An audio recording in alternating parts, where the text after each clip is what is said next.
ಶಾಸ್ತ್ರೇಷು ಪಾರದರ್ಶ್ವಾನಂ ಶಾಸ್ತ್ರಜ್ಞೇಷು ಚ ವತ್ಸಲಂ ದೀನಭಕ್ತೋದ್ಧಾರಕರಂ ಸತ್ಯಾತ್ಮಾನಂ ಗುರುಂ ಭಜೆ. ವಿದ್ಯಾಪೀಠ ವಿಧಾತಾರಂ ವಿದ್ಯಾವಾರಿಧಿಚಂದಿರಂ ವಿದ್ಯಾರ್ಥಿವತ್ಸಲಂ ವಂದೇ ಮಹಾಮಹಿಮ ಸದ್ಗುರುಂ. ಆಪಾದಮೂಲಿಪರ್ಯಂತಂ ಗುರುಣಾಂ ಆಕೃತಿಂ ಸ್ಮರೇತ್ ತೇನ ವಿಘ್ನಾಃ ಪ್ರಣಶ್ಯಂತಿ ಸಿದ್ಧ್ಯಂತಿ ಚ ಮನೋರಥಾಃ. ಶ್ರೀ ಗುರುಭ್ಯೋ ನಮಃ. ಹರಿ ಓಂ. ಶ್ರೀನಿವಾಸನ ವಿವಾಹ ಸಂದರ್ಭದಲ್ಲಿ ನಡೆದಂತಹ ಎಲ್ಲ ಚರಿತ್ರೆಯನ್ನು ಜನಕರಾಜನಿಗೆ ಶತಾನಂದರು ಹೇಳಬೇಕು ಅಂತನೋ ಸಲುವಾಗಿಯೇ ಜನಕರಾಜ ತನಗೆ ಬಂದಂತಹ ದುಃಖವನ್ನು ಪರಿಹಾರ ಮಾಡಿಕೊಂಡು ಮತ್ತೆ ಉತ್ಸಾಹಭರಿತನಾಗಿ ತನ್ನ ಮಕ್ಕಳಿಗೆ ಯಾವ ತೊಂದರೆಗಳು ಬರಬಾರದು ಅಂತ ಹೇಳಿ ತಾನು ಈ ಕಥೆಯನ್ನು ಶ್ರವಣ ಮಾಡುವ ಮೂಲಕ ಸಮಾಜಕ್ಕೆ ಇದ್ದಂತಹ ಸಜ್ಜನರಿಗೆಲ್ಲ ಒಳಿತಾಗಲಿ ಅಂತ ಕಥೆಯನ್ನು ಕೇಳ್ತಾ ಇದ್ದಾನೆ. ಅದರಲ್ಲಿ 4 ಯುಗದಲ್ಲಿ 4 ಹೆಸರುಗಳನ್ನು ಕೇಳಿದಿರಿ. ಅನಂತರದಲ್ಲಿ ಯಾಗವನ್ನು ಮಾಡುವಾಗ ಪರಮಾತ್ಮ ವೈಕುಂಠ ಲೋಕದಿಂದ ಲಕ್ಷ್ಮೀದೇವಿ ವೈಕುಂಠ ಲೋಕವನ್ನು ಬಿಟ್ಟು ಭೂಲೋಕಕ್ಕೆ ಯಾಕೆ ಬಂದು ಅಂತನ್ನುವ ಕಥೆಯನ್ನು ಹೇಳ್ರಿ ಅಂತಂದಾಗ, ಹಿಂದೆ ಎಲ್ಲ ಋಷಿಗಳು ಸೇರಿ ಒಂದು ಯಾಗ ಮಾಡ್ತಾ ಇದ್ರು.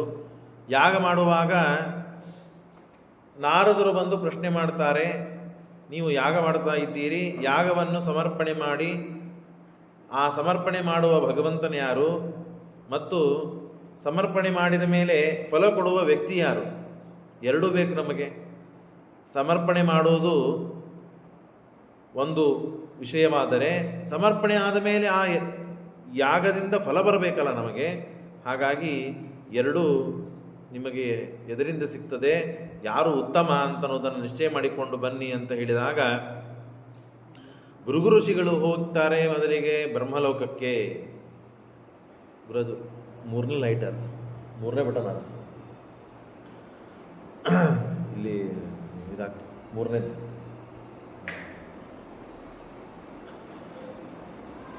ಆಗ ಬ್ರಹ್ಮದೇವರ ಪಟ್ಟಣಕ್ಕೆ ಹೋಗ್ತಾರೆ. ಬ್ರಹ್ಮದೇವರು ಉತ್ತಮರಲ್ಲ ಅಂತ ಗೊತ್ತಾಯಿತು. ರುದ್ರದೇವರ ಪಟ್ಟಣಕ್ಕೆ ಹೋಗ್ತಾರೆ, ಅವರೂ ಅಲ್ಲ ಅಂತಾಯಿತು. ಇನ್ನು ಪರಮಾತ್ಮನ ವೈಕುಂಠಕ್ಕೆ ಹೋದಾಗ ಅವನೇ ಉತ್ತಮ ಅಂತ ತಿಳಿದು ಭೂಲೋಕಕ್ಕೆ ಬಂದು ಎಲ್ಲ ದೇವತೆಗಳಿಗೆ ಋಷಿಗಳಿಗೆ ಬೋಧನೆ ಮಾಡಿ ಪರಮಾತ್ಮನೇ ಸರ್ವೋತ್ತಮ, ಅನಂತರದಲ್ಲಿ ಲಕ್ಷ್ಮೀದೇವಿ ಅಂತ ಆಮೇಲೆ ಎಲ್ಲ ತಾರತಮ್ಯವನ್ನು ತಿಳಿದು ತಾವು ಹೊರಟು ಹೋಗಿದ್ದಾರೆ, ತಿಳಿಸಿದ್ದಾರೆ. ಯಜ್ಞ ಸಮರ್ಪಣೆಯಾಗಿದೆ. ಆದರೆ ಈಚೆಗೆ ಲಕ್ಷ್ಮೀದೇವಿ ತಾನು ಜಗಳವಾದಂತೆ ಕಲಹ ಮಾಡಿದಂತೆ ನಟನೆ ಮಾಡ್ತಾ ಇದ್ದಾಳೆ. ನಾನು ಕೊಲ್ಲಾಪುರಕ್ಕೆ ಹೋಗಿಬಿಡ್ತೇನೆ, ಯಾರೋ ಒಬ್ಬ ವ್ಯಕ್ತಿ ಬಂದು ಎದೆಗೆ ಒದಿಸ್ಕೊಂಡಂತಹ ಗಂಡನ ಜೊತೆ ಇರೋಕ್ಕಿಂತ ಕೊಲ್ಲಾಪುರಕ್ಕೆ ಹೋಗೋದು ಚಲೋ ನಾನು. ಯಾಕೆ ಅಂದರೆ ಗಂಡನಿಗೆ ಸಾಮರ್ಥ್ಯ ಇರಬೇಕು, ಇನ್ನೊಬ್ಬರು ಯಾರೋ ಎದುರಿಗೆ ಬಂದರೂ ತಾನು ಬಡಿಸ್ಕೊಳ್ಳಬಾರದು, ತನ್ನವರನ್ನ ರಕ್ಷಣೆ ಮಾಡಬೇಕು ಅಂತ ಹೇಳಿ. ನೀನೇ ಗಟ್ಟಿ ಇಲ್ಲ ಅಂದಮೇಲೆ ನಾನು ನಿನ್ನ ಜೊತೆಗೆ ಹೇಗೆ ನಿಂದಿರಬೇಕು ನಾನು ಅಂತ ಹೇಳಿ ಲಕ್ಷ್ಮೀ ತಾನು ಹೊರಟು ಹೋಗಿಬಿಟ್ಟಿದ್ದಾಳೆ. ಅದನ್ನು ನೋಡಿ ಸ್ವಲ್ಪ ದಿವಸ ಸಿಟ್ಟಿನಿಂದ ಹೋಗಿರ್ತಾಳೆ, ಮತ್ತೆ ಬರ್ತಾಳೆ ಅಂತ ಕಾಯ್ದ ದೇವರು. ಆದರೂ ಲಕ್ಷ್ಮೀದೇವಿ ಬರಲಿಲ್ಲ. ನಾನು ಹೊರತೇನೆ ಅಂತ ಪರಮಾತ್ಮ ತಳಗೆ ಬಂದು ಅಲ್ಲಿ ವೆಂಕಟಾದ್ರಿ ವೆಂಕಟಾಚಲ ಅಲ್ಲಿ ಒಂದು ಹುತ್ತು, ಆ ಹುತ್ತಿನಲ್ಲಿ ತಾನು ಪರಮಾತ್ಮ ವಾಸ ಮಾಡ್ತಾ ಇದ್ದಾನೆ. ಆಗ ಅಲ್ಲಿ ಸ್ವಾಮಿ ಪುಷ್ಕರಣಿ ತೀರ್ಥ ಬೆಟ್ಟ ಅದರೆಲ್ಲ ಮಹಿಮೆಯನ್ನು ಹೇಳುತ್ತಾರೆ. ದೇವರು ಬಂದು ನೆನೆಸಿದ್ದಾನೆ ಅಂತಂದ ಮೇಲೆ ಸುತ್ತಮುತ್ತಲಿನ ಪರಿಸರ ಪರಿಸ್ಥಿತಿ ಮತ್ತು ವಾಸಸ್ಥಾನ ಎಲ್ಲವೂ ಅತ್ಯಂತ ಯೋಗ್ಯವೇ ಆಗಿದೆ ಅಂತ ಅನ್ನೋದನ್ನು ತಿಳಿಸಿ, ವದನಂ ವೆಂಕಟಗಿರಿ ನೃಸಿಂಹಾದ್ರಿಶ್ಚ ಮಧ್ಯಮಃ ಶ್ರೀಶೈಲಪುಚ್ಚ ಭಾಗಸ್ತು ಸರ್ವಕ್ಷೇತ್ರಮಯೋ ಗಿರಃ ಮತ್ತು ತರವೋ ದೇವತಗಣಾಃ ಮೃಗಾಶ್ಚ ಮುನಿಪುಂಗವಾಃ ಪಿತರ ಪಕ್ಷಿಣಃ ಸರ್ವೇ ಪಾಷಾಣ ಯಮಕಿಂಕರಾಃ. ದೇವತೆಗಳು ಮೃಗಗಳಾಗಿದ್ದಾರೆ ಮತ್ತು ಮುನಿಗಳೆಲ್ಲರೂ ದೇವತೆಗಳು ವೃಕ್ಷಗಳಾಗಿದ್ದಾರೆ, ಮೃಗಗಳೆಲ್ಲರೂ ಮೃಗಗಳಾಗಿದ್ದಾರೆ. ಎಲ್ಲ ಪಿತರರು ಪಾಷಾಣ ಯಮಕಿಂಕರರಾಗಿದ್ದಾರೆ, ಪಿತರರೆಲ್ಲ ಪಕ್ಷಿಗಳಾಗಿದ್ದಾರೆ. ಹಾಗಾಗಿ ಯಾವುದೂ ಕೂಡ ಅಲ್ಲಿ ಸಾಮಾನ್ಯವಾದ ವಸ್ತು, ಕ್ಷುದ್ರವಾದ ವಸ್ತು, ದರಿದ್ರವಾದ ವಸ್ತು ಅಂತ ಇಲ್ಲೇ ಇಲ್ಲ. ಬೆಟ್ಟ ಅಲ್ಲ, ಬೆಟ್ಟದ ಮೇಲೆ ಇದ್ದಂತಹ ಎಲ್ಲ ವಾಸವಾದಂತಹ ಎಲ್ಲ ಸಕಲ ಜೀವರಾಶಿಗಳೂ ಕೂಡ ತೃಣಮೊದಲ ಮಾಡಿಕೊಂಡು ಜೀವರಾಶಿಗಳು ದೇವಾದಿ ದೇವತೆಗಳೇ ಅವತಾರ ಮಾಡಿದಂತಹ ಸ್ಥಳ ಅದು. ಅಂತಹ ಸ್ಥಳದಲ್ಲಿ ಪರಮಾತ್ಮ ನಿಲ್ತಿದ್ದಾನೆ. ತಸ್ಯೋ ಪರಿವರ ದಿವ್ಯ ಸ್ವಾಮಿ ಪುಷ್ಕರಣಿ ಶುಭ. ಅದರ ಮೇಲ್ಭಾಗದಲ್ಲಿ ಬೆಟ್ಟದ ಮೇಲೆ ಸ್ವಾಮಿ ಪುಷ್ಕರಣಿ ತೀರ್ಥ, ಸಮಸ್ತ ತೀರ್ಥಗಳಿಗೆ ಶ್ರೇಷ್ಠವಾದ ತೀರ್ಥ, ಎಲ್ಲ ತೀರ್ಥಗಳಿಗೆ ಉಗಮಸ್ಥಾನ ತೀರ್ಥ. ಅಲ್ಲಿ ಗಂಗಾದಿ ಸರ್ವತೀರ್ಥಾನಾಂ ಜನ್ಮಭೂಮಿ ವಿರಾಜಿತ ತಸ್ಯಾಂ ಯೇ ಸ್ನಾತಿ ಮನುಜಾಹ ಧನ್ಯಾಹ ಪುಣ್ಯವರ್ಧಿನಃ. ಎಷ್ಟು ಪಾಪ ಮಾಡಿರಲಿ, ಏನಾದರೂ ದ್ರೋಹ ಮಾಡಿರಲಿ, ಆ ತೀರ್ಥದಲ್ಲಿ ಸ್ನಾನವನ್ನು ಮಾಡಿಕೊಂಡು, ಅನುಸಂಧಾನಾದಿಗಳೆಲ್ಲ ಬೇಕು, ಪಶ್ಚಾತ್ತಾಪ ಪ್ರಾಯಶ್ಚಿತ್ತ ಬೇಕು, ಅದೆಲ್ಲ ಮಾಡಿಕೊಂಡು ಸ್ನಾನ ಮಾಡಿದರೆ ಪಾಪ ಹೋಗ್ತದೆ. ಯಾರೋ ಒಬ್ಬರನ್ನು ಕೂಲಿ ಮಾಡಿ ಹೋಗಿ ಇಲ್ಲಿ ಮುಣಿಗೆ ಎದ್ದು ಬಿಟ್ಟರೆ ಪಾಪ ಹೋಗ್ಬಿಡ್ತದ? ಅಲ್ಲ, ಅಕಸ್ಮಾತ್ ಏನೋ ತಪ್ಪು ನಡೆದು ಹೋಗಿರ್ಬೇಕು, ಅಂಥ ಅವಸ್ಥೆ, ಅದಕ್ಕೆಲ್ಲ ತಾರತಮ್ಯ ಇದೆ. ಇರಲಿ, ಅಂತೂ ದೇವತೆಗಳು ಧನುರ್ಮಾಸೆ ಸಿತೆ ಪಕ್ಷೆ ದ್ವಾದಶ್ಯಾಂ ಅರುಣೋದಯೇ, ಧನುರ್ಮಾಸ ಸೂರ್ಯನು ಧನುರಾಶಿಯಲ್ಲಿ ಪ್ರವೇಶ ಮಾಡಿದಾಗ ಧನುರ್ಮಾಸ ಅಂತ ಪ್ರಾರಂಭವಾಗ್ತದೆ. ಅಲ್ಲಿ ಶುಕ್ಲ ಪಕ್ಷ ದ್ವಾದಶಿ ಅರುಣೋದಯ ಸಮಯದಲ್ಲಿ, ಸೂರ್ಯ ಉದಯಿಸಕ್ಕಿಂತ ಮುಂಚೆ ಅರುಣೋದಯ ಇರ್ತದೆ. ಆ ಅರುಣೋದಯ ಸಮಯದಲ್ಲಿ ಎಲ್ಲ ದೇವತೆಗಳು ಮೇಲಿನಿಂದ ತಳಗಡೆ ಬಂದು ಆ ಸ್ವಾಮಿ ಪುಷ್ಕರಣಿ ತೀರ್ಥದಲ್ಲಿ ಸ್ನಾನ ಮಾಡಿ ಹೋಗ್ತಾರಂತೆ. ಇಷ್ಟು ವೈಭವ ಆ ತೀರ್ಥಕ್ಕೆ ಇರಬೇಕಾದಾಗ ವಿಚಾರ ಮಾಡ್ರಿ, ಅಂಥ ತೀರ್ಥ ನಮ್ಮ ಕಣ್ಣು ಮುಂದೆ ಸಿಕ್ಕಿದೆ, ನಾವು ಸ್ನಾನ ಮಾಡಲಿಕ್ಕೆ ಅವಕಾಶವಿದೆ, ಸ್ನಾನ ಮಾಡಿ ದೇವರ ದರ್ಶನ ಮಾಡಲಿಕ್ಕೆ ಅವಕಾಶ ಇದೆ. ಹಾಗಾಗಿ ಬಹಳ ದೊಡ್ಡ ಪುಣ್ಯ ಸಾಧನ ಇದು. ಕಾಂಕ್ಷಂತಿ ದೇವತಾ ಸರ್ವಾಹ ಮಜ್ಜನಂ ತಜ್ಜಲೇ ಶುಭೇ. ಶ್ರೇಷ್ಠವಾದಂತಹ ಆ ಜಲದಲ್ಲಿ ಕಾಕ್ಷಂತಿ ಮನುಜಾಹ ಸ್ನಾನಂ ಇತಿ ಭೋ ಕಿಂವದಾಮಿದೆ. ದೇವತೆಗಳೇ ಬಂದು ಸ್ನಾನ ಮಾಡ್ತಾರಂದಮೇಲೆ ಮನುಷ್ಯರು ಸ್ನಾನ ಮಾಡ್ತಾರೆ ಅಂದಮೇಲೆ ಮನುಷ್ಯರ ಭಾಗ್ಯ ಎಷ್ಟು ದೊಡ್ಡ ಭಾಗ್ಯ. ಏತ್ರ ಶ್ರಾದ್ದ ಕರ್ಮಾಣಿ, ಅಷ್ಟೇ ಅಲ್ಲ, ಸ್ನಾನ ಮಾಡಿ ಆ ಕ್ಷೇತ್ರದಲ್ಲಿ ಶ್ರಾದ್ದಾದಿಗಳನ್ನು ಮಾಡಿದರೆ ಅತೃಪ್ತವಾದ ಆತ್ಮಗಳು ಎಲ್ಲ ತೃಪ್ತರಾಗ್ತಾರೆ. ತಂದೆ ತಾಯಿ ಬಂಧು ಬಾಂಧವರು ಉದ್ಧಾರರಾಗೇ ಆಗ್ತಾರೆ. ಯಾವಾಗೂ ಒಂದೋ ನಮಗೆ ಉಪಕಾರ ಮಾಡಿರುತ್ತಾರೆ. ಉಪಕಾರ ಮಾಡಿದಾಗ ಆ ವ್ಯಕ್ತಿ ಬಂದು ನಮಗೆ ಉಪಕಾರ ಮಾಡ್ತಾನೆ ಕೊನೆ ಕಾಲಕ್ಕೆ ಅಂತ ಅವನು ನಮ್ಮನ್ನು ಸ್ಮರಣೆ ಮಾಡ್ತಾ ಇರ್ತಾನೆ. ನಾವು ಉಪಕಾರ ಪಡೆದಿರ್ತೀವಿ, ನೆನಪು ಹೋಗಿಬಿಟ್ಟಿರ್ತದೆ. ಸಣ್ಣವರಿದ್ದಾಗ ಪಡೆದಿರ್ತೀವಿ, ದೊಡ್ಡವರಾದ್ಮೇಲೆ ಅವರು ಮುದುಕರಾದಾಗ ಸಾಯೋ ಹೊತ್ತಿಗೆ ನಾವಾಗ ಹೋಗಿ ಉಪಕಾರ ಮಾಡುವ ಪ್ರಸಂಗ ದೊರಕಿರಂಗಿಲ್ಲ. ಅಂಥವರು ನಮ್ಮ ನೆನೆಸಿ ಕೆಲವರು ಸತ್ತು ಹೋಗಿರ್ತಾರೆ. ಅಥವಾ ಬ್ರಾಹ್ಮಣರು, ವೈದಿಕರಿಗೆ ಏನೇನೋ ಅಪಚಾರವಾಗಿ ಹೋಗಿರ್ತದೆ ಶ್ರಾದ್ದಾದಿ ಕಾಲಗಳಲ್ಲಿ, ಇತ್ಯಾದಿ ಅಸಮಾಧಾನಗಳು, ಏನೇನೋ ಪ್ರಸಂಗ ಇರ್ತದಲ್ಲ, ಎಲ್ಲವೂ ಅಲ್ಲಿ ಪೂರ್ಣವಾಗಿ ಹೋಗ್ತದೆ. ಶ್ರಾದ್ದಾದಿಗಳನ್ನು ಮಾಡೋದರಿಂದ ಎಲ್ಲ ಸಮಸ್ಯೆ ಬಗೆಹರಿದು ಬಿಡುತ್ತದೆ. ತೇಷಾಂ ಪಿತೃಗಣಸ್ತುಷ್ಟಾ ನೃತ್ಯಂತಿ ಹರಿಮಂದಿರೇ. ಆ ಹರಿಮಂದಿರದಲ್ಲಿ ಇನ್ನೆಲ್ಲಿ ಇದಕ್ಕಿಂತ ದೊಡ್ಡ ಕ್ಷೇತ್ರ ಎಲ್ಲಿದೆ? ಇದಕ್ಕಿಂತ ದೊಡ್ಡ ಸ್ಥಾನ ಎಲ್ಲಿದೆ? ಇದಕ್ಕಿಂತ ದೊಡ್ಡ ದೇವ ಎಲ್ಲಿದ್ದಾನೆ ಜಗತ್ತಿನಲ್ಲಿ? ಅಂದಮೇಲೆ ಸರ್ವೋತ್ತಮನಾದ ಸಾಕ್ಷಾತ್ ಪರಮಾತ್ಮ ಇದ್ದಾನೆ. ಸರ್ವೋತ್ತಮವಾದ ತೀರ್ಥ ಇದೆ. ಸಕಲ ತೀರ್ಥಾಭಿಮಾನಿಗಳು, ಸಕಲ ತತ್ವಾಭಿಮಾನಿಗಳು, ಸಕಲ ವೇದಾಭಿಮಾನಿಗಳು, ಎಲ್ಲ ದೇವತೆಗಳ ಸನ್ನಿಧಾನ ಅಲ್ಲಿದೆ. ಇನ್ನೆಲ್ಲಿ ಹೋಗಿ ಎಲ್ಲಿ ನಮ್ಮ ಜನ್ಮ ಉದ್ಧಾರ ಮಾಡ್ಕೊಳ್ಳೋದಿದೆ? ಹಾಗಾಗಿ ಸ್ನಾನದಾನೇನ ತತ್ತೀರ್ಥೇ ಮನುಜಾ ಭಾಗ್ಯಶಾಲಿನಾ ಜನ್ಮನಾಕೀಮನೇನೈವ ವ್ಯರ್ಥೇನ ಭವತಾ ವಿಭೋ. ಯಾರು ಜನ್ಮವನ್ನು ತಾಳಿ ಆ ತೀರ್ಥಕ್ಕೆ, ಆ ಕ್ಷೇತ್ರದ ದೇವತೆಗಳ ಅಲ್ಲಿದ್ದ ಎಲ್ಲವನ್ನು ದರ್ಶನ ಮಾಡಿಕೊಳ್ಳಿಲ್ಲ ಅಂತ ಆದರೆ ಅವನ ಜನ್ಮ ಎಷ್ಟು ಪಾವನವಾಗಲಿಕ್ಕೆ ಸಾಧ್ಯವಿದೆ? ಅವನು ಭಾಗ್ಯಶಾಲಿನೇ ಅಲ್ಲ. ಯಾರು ಆ ತೀರ್ಥದಲ್ಲಿ ಸ್ನಾನ ಮಾಡಿ ದಾನ ಶ್ರಾದ್ದಾದಿಗಳನ್ನು ಮಾಡ್ತಾನೋ ಅವನಷ್ಟು ಪುಣ್ಯಜೀವಿ ಜಗತ್ತಿನಲ್ಲಿ ಇಲ್ಲ. ಯಾಕೆ ಗೊತ್ತಾ? ಶಂಖ ಎಂಬ ರಾಜ, ಅವನು ತಸ್ನಾನ ಮಾತ್ರೇಣ ರಾಜ್ಯಗಃ, ರಾಜ್ಯ ಭ್ರಷ್ಟನಾಗಿ ಬಿಟ್ಟಿದ್ದ. ಎಲ್ಲ ರಾಜರು, ದುಷ್ಟ ರಾಜರು ಬಂದು ದಾಳಿ ಮಾಡಿದ್ರು. ದಾಳಿ ಮಾಡಿ ಇವನನ್ನು ಓಡಿಸಿಬಿಟ್ಟಿದ್ರು. ಏನಿದ್ದಿದ್ದಿಲ್ಲ, ಐಶ್ವರ್ಯ ಇದ್ದಿದ್ದಿಲ್ಲ, ಕಾಂತಿ ಇಲ್ಲ, ತೇಜಸ್ಸಿಲ್ಲ, ರಾಜರಿಲ್ಲ, ರಾಜರ ಭಟ್ರಿಲ್ಲ, ಏನೇನೂ ಇಲ್ಲ. ಸಾಮಾನ್ಯ ಒಬ್ಬ ವ್ಯಕ್ತಿ ಆಗಿದ್ದ. ಆಗ ಆ ತೀರ್ಥದಲ್ಲಿ ಸ್ನಾನ ಮಾಡಿ ದೇವರ ದರ್ಶನ ಮಾಡಿದರೆ ಏನು ಉತ್ಸಾಹವಂತೋ, ಏನು ಸಪೋರ್ಟ್ ಸಿಕ್ತೋ ಗೊತ್ತಿಲ್ಲ, ಮತ್ತೆ ಪುನಃ ಕಳೆದುಕೊಂಡ ರಾಜ್ಯವನ್ನು ಮತ್ತೆ ರಾಜ್ಯ ಅವನು ಪಡೆಯುವಂತೆ ಆಯಿತು. ಅವನ ಚರಿತ್ರೆ ಇದೆ, ಭವಿಷ್ಯೋತ್ತರ ಪುರಾಣದಲ್ಲಿ ನಾವು ಕೇಳ್ತೇವೆ. ಇನ್ನು ಪುರಾ ನಾರಾಯಣೋ ನಾಮ ಬ್ರಾಹ್ಮಣೋಂಗಿರಸಸ್ಸುತಃ. ನಾರಾಯಣ ಎಂಬ ಬ್ರಾಹ್ಮಣ ಅಂಗಿರಸ ಗೋತ್ರದಲ್ಲಿ ಹುಟ್ಟಿದವನು. ಅವನು ಈ ಸ್ವಾಮಿ ಪುಷ್ಕರಣಿ ತೀರ್ಥದಲ್ಲಿ ಸ್ನಾನ ಮಾಡೋದರಿಂದ ಸ್ವಾಮಿ ಪುಷ್ಕರಣಿ ತೀರ್ಥೇ ನಾಮ್ನ ಸ್ನಾನಗೇನ ಹಿ ಪುರಾ ನಾರಾಯಣೋ ನಾಮ ಬ್ರಾಹ್ಮಣೋ ಅಂಗಿರಸಸ್ಸುತಃ ಸ್ವಾಮಿ ಪುಷ್ಕರಣಿ ತೀರ್ಥೆ ಮಹಿಮ್ನಾ ಸ್ನಾನಗೇನ ಹಿ ವರಂ ಲಬ್ಧ್ವಾ ಹರಿಂ ದೃಷ್ಟ್ವಾ ಜಗಾಮ ಹರಿಮಂದಿರಂ. ಸ್ನಾನ ಮಾಡಿ ತಪಸ್ಸು ದಾನ ಹೋಮ ಅಲ್ಲೇನೇನು ಮಾಡಬೇಕಾದದ್ದೆಲ್ಲವನ್ನು ಮಾಡಿದ್ದಕ್ಕೆ ದೇವತೆಗಳು ವರವನ್ನು ಕೊಟ್ಟು ದೇವರ ದರ್ಶನವಾಗುವಂತೆ ಆಯಿತು. ಕಲ್ಲಿನ ಪ್ರತಿಮೆಯಲ್ಲ, ಸಚ್ಚಿದಾನಂದ ವಿಗ್ರಹನೇ ಅವನು ಪರಮಾತ್ಮ. ಆದರೆ ನಮ್ಮ ಕಣ್ಣಿಗೆ ಅಷ್ಟು ಶಕ್ತಿ ಇಲ್ಲ. ಆ ಭಗವಂತನನ್ನ ಸಚ್ಚಿದಾನಂದ ವಿಗ್ರಹದಿಂದ ನಿಂತ ಪರಮಾತ್ಮನನ್ನು ಹಾಗೇ ಕಾಣುವಷ್ಟು ಶಕ್ತಿ ಇಲ್ಲ ನಮಗೆ. ಹಾಗಾಗಿ ಕಲ್ಲು ಅಂತ ಕಾಣುತ್ತದೆ. ಅಷ್ಟು ನೋಡಿದರೆ ನಮ್ಮ ಭಾಗ್ಯ. ಆ ವೈಭವ, ಆ ದೀಪಗಳು, ಆ ಆಭರಣಗಳು, ಆ ಮಂದಸ್ಮಿತವಾದ ಮುಖ, ಮೂಗು, ಕಣ್ಣು, ತುಟಿ, ಗಲ್ಲ, ಪರಮಾತ್ಮನ ಅವಯವಗಳು, ಇದನ್ನು ನೋಡ್ತಾ ನಾವು ಇದ್ದರೆ ನಮಗೆ ಆನಂದವಾಗಿ ಬಿಡುತ್ತದೆ. ಇನ್ನು ಖರೇ ಪ್ರತಿಮಾ ದೇವರ ಸಚ್ಚಿದಾನಂದ ವಿಗ್ರಹವನ್ನು ನೋಡಿದರೆ ಏನಾಗಲಿಕ್ಕಿಲ್ಲ ನಮ್ಮ ಅವಸ್ಥೆ. ಹಾಗಾಗಿ ಅಂಥ ದೇವರ ಪ್ರತಿಮೆಯನ್ನು ನೋಡಿ ತಾನು ಜಗಾಮ ಹರಿಮಂದಿರಂ, ವೈಕುಂಠಕ್ಕೆ ಹೋಗಿದ್ದಾನೆ. ಇಷ್ಟು ಶ್ರೇಷ್ಠವಾದಂತಹ ಕ್ಷೇತ್ರ. ರಾಮ ತನ್ನ ಸೀತೆಯನ್ನು ಕಳೆದುಕೊಂಡು ಆಚೆ ಈಚೆ ಒದ್ದಾಡ್ತಾ ಹುಡುಕ್ತಾ ಕೇಳ್ತಾ ಹೋಗಿದ್ದಾಗ ಕೊನೆಗೆ ಸ್ವಾಮಿ ಪುಷ್ಕರಣಿ ತೀರ್ಥದಲ್ಲಿ ಬಂದು ಸ್ನಾನ ಮಾಡಿದ್ದಕ್ಕಾಗಿ ಸೀತೆ ರಾವಣನ ಮನೆಯಲ್ಲಿ ಅಶೋಕವನ ವೃಕ್ಷದ ತಳಗಡೆ ಇದ್ದಾಳೆ ಅಂತ ಸುದ್ದಿ ಗೊತ್ತಾಯಿತು. ಸೀತೆಯನ್ನು ಹುಡುಕಿಕೊಂಡು ರಾಮ ಮತ್ತೆ ತನ್ನ ಸೀತೆಯನ್ನು ತಾನು ಪಡೆದ ಅಂತ ಹೇಳ್ತಾರೆ. ರಾಮೋಪಿ ತತ್ರ ಸ್ನಾನೇನ ಹೃತಾಂ ಸೀತಾಮವಾಪಹ. ಅಂದರೆ ಇಂಥ ಮೊದಲಿಗೆ ಸಾಮಾನ್ಯರಾದ ಮಾನವರು, ಆಮೇಲೆ ಬ್ರಾಹ್ಮಣ, ಆಮೇಲೆ ರಾಜ, ಆಮೇಲೆ ರಾಜಾಧಿರಾಜನಾದ ಪರಮಾತ್ಮ, ಇನ್ಯಾರು ಉಳಿದು ಜಗತ್ತಿನಲ್ಲಿ?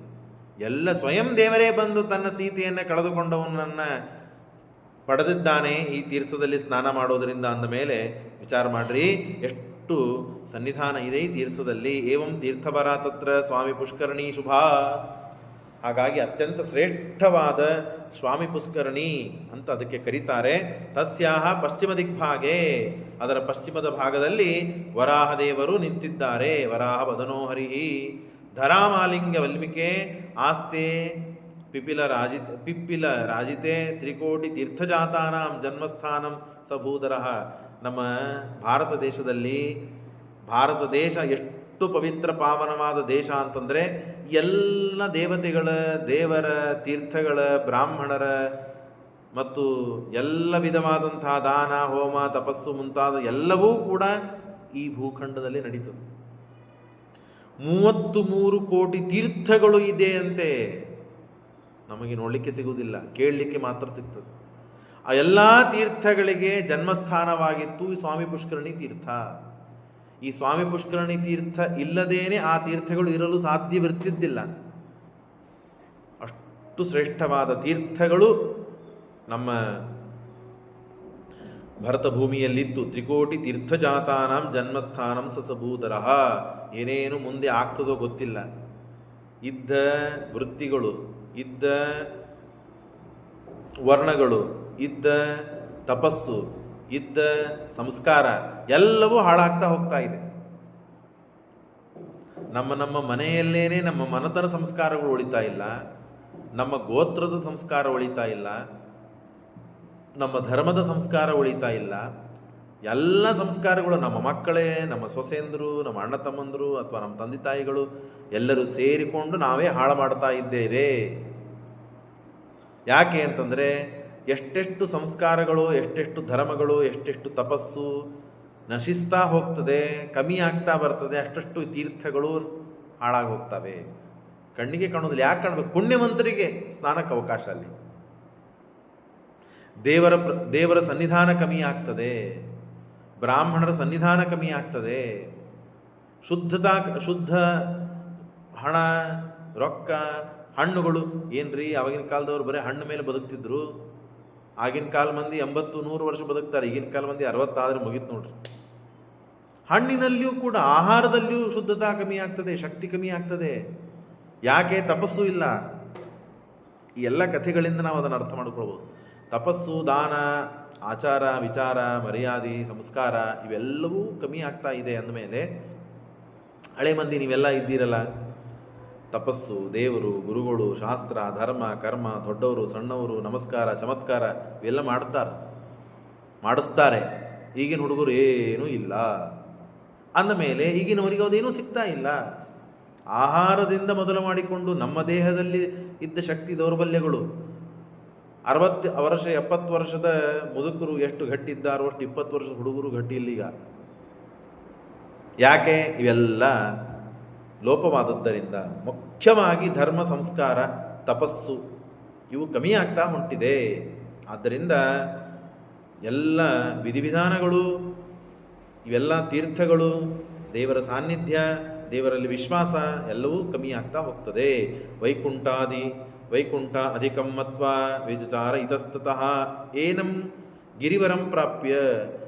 ದೇವತಾಲೋಕ ಅಥವಾ ವೈಕುಂಠಕ್ಕೆ ಏನು ಕಮ್ಮಿ ಇದೆ ಹೇಳ್ರಿ? ಈ ಕ್ಷೇತ್ರ ವೈಕುಂಠದಲ್ಲೆಲ್ಲ ದೇವತೆಗಳಿದ್ದಾರ, ಲಕ್ಷ್ಮೀದೇವಿ ಇದ್ದಾಳ, ಸ್ವಯಂ ದೇವರಿದ್ದಾನ, ಎಲ್ಲ ವಿಧವಾದಂತಹ ಸಾನ್ನಿಧ್ಯ ಅಲ್ಲಿದೆಯಾ?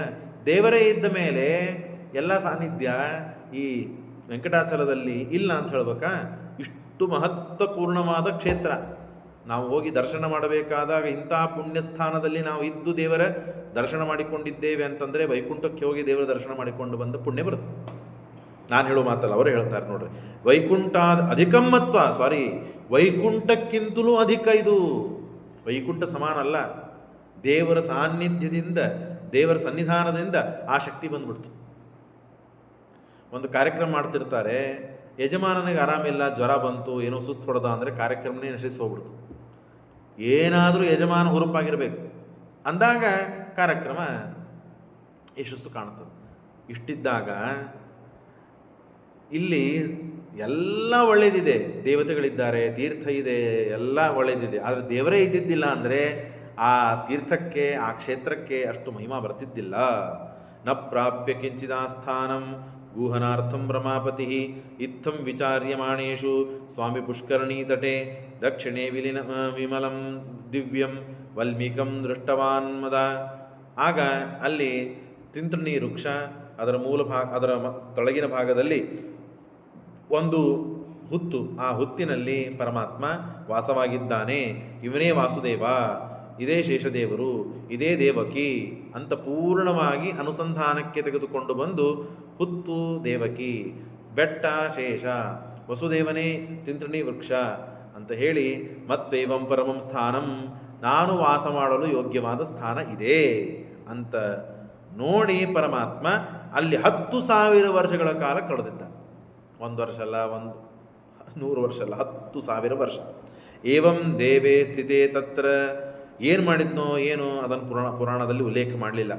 ಹಾಗಾಗಿ ವತ್ಸರಾಯುತಂ ಅತೀತೆ ದ್ವಾಪರ ಯುಗ ಮುಗಿಲಿಕ್ಕೆ ಬಂತು, ಕಲಿಯುಗ ಪ್ರಾರಂಭವಾಗಬೇಕು. 28 ಕಲವು ಕಲಿಯುಗ ಪ್ರಾರಂಭವಾಗಿದೆ. ಆಗ ಅವತಾರಂ ಸಮಾಪ್ನೋ ನಾಗಕನ್ಯೋದರೇ ತಥಾ ತಸ್ಮಿನ್ ಇಚ್ಛತಿ ಭೂಖಂಡಂ ಬಹುಪುಣ್ಯ ಫಲಪ್ರದಂ.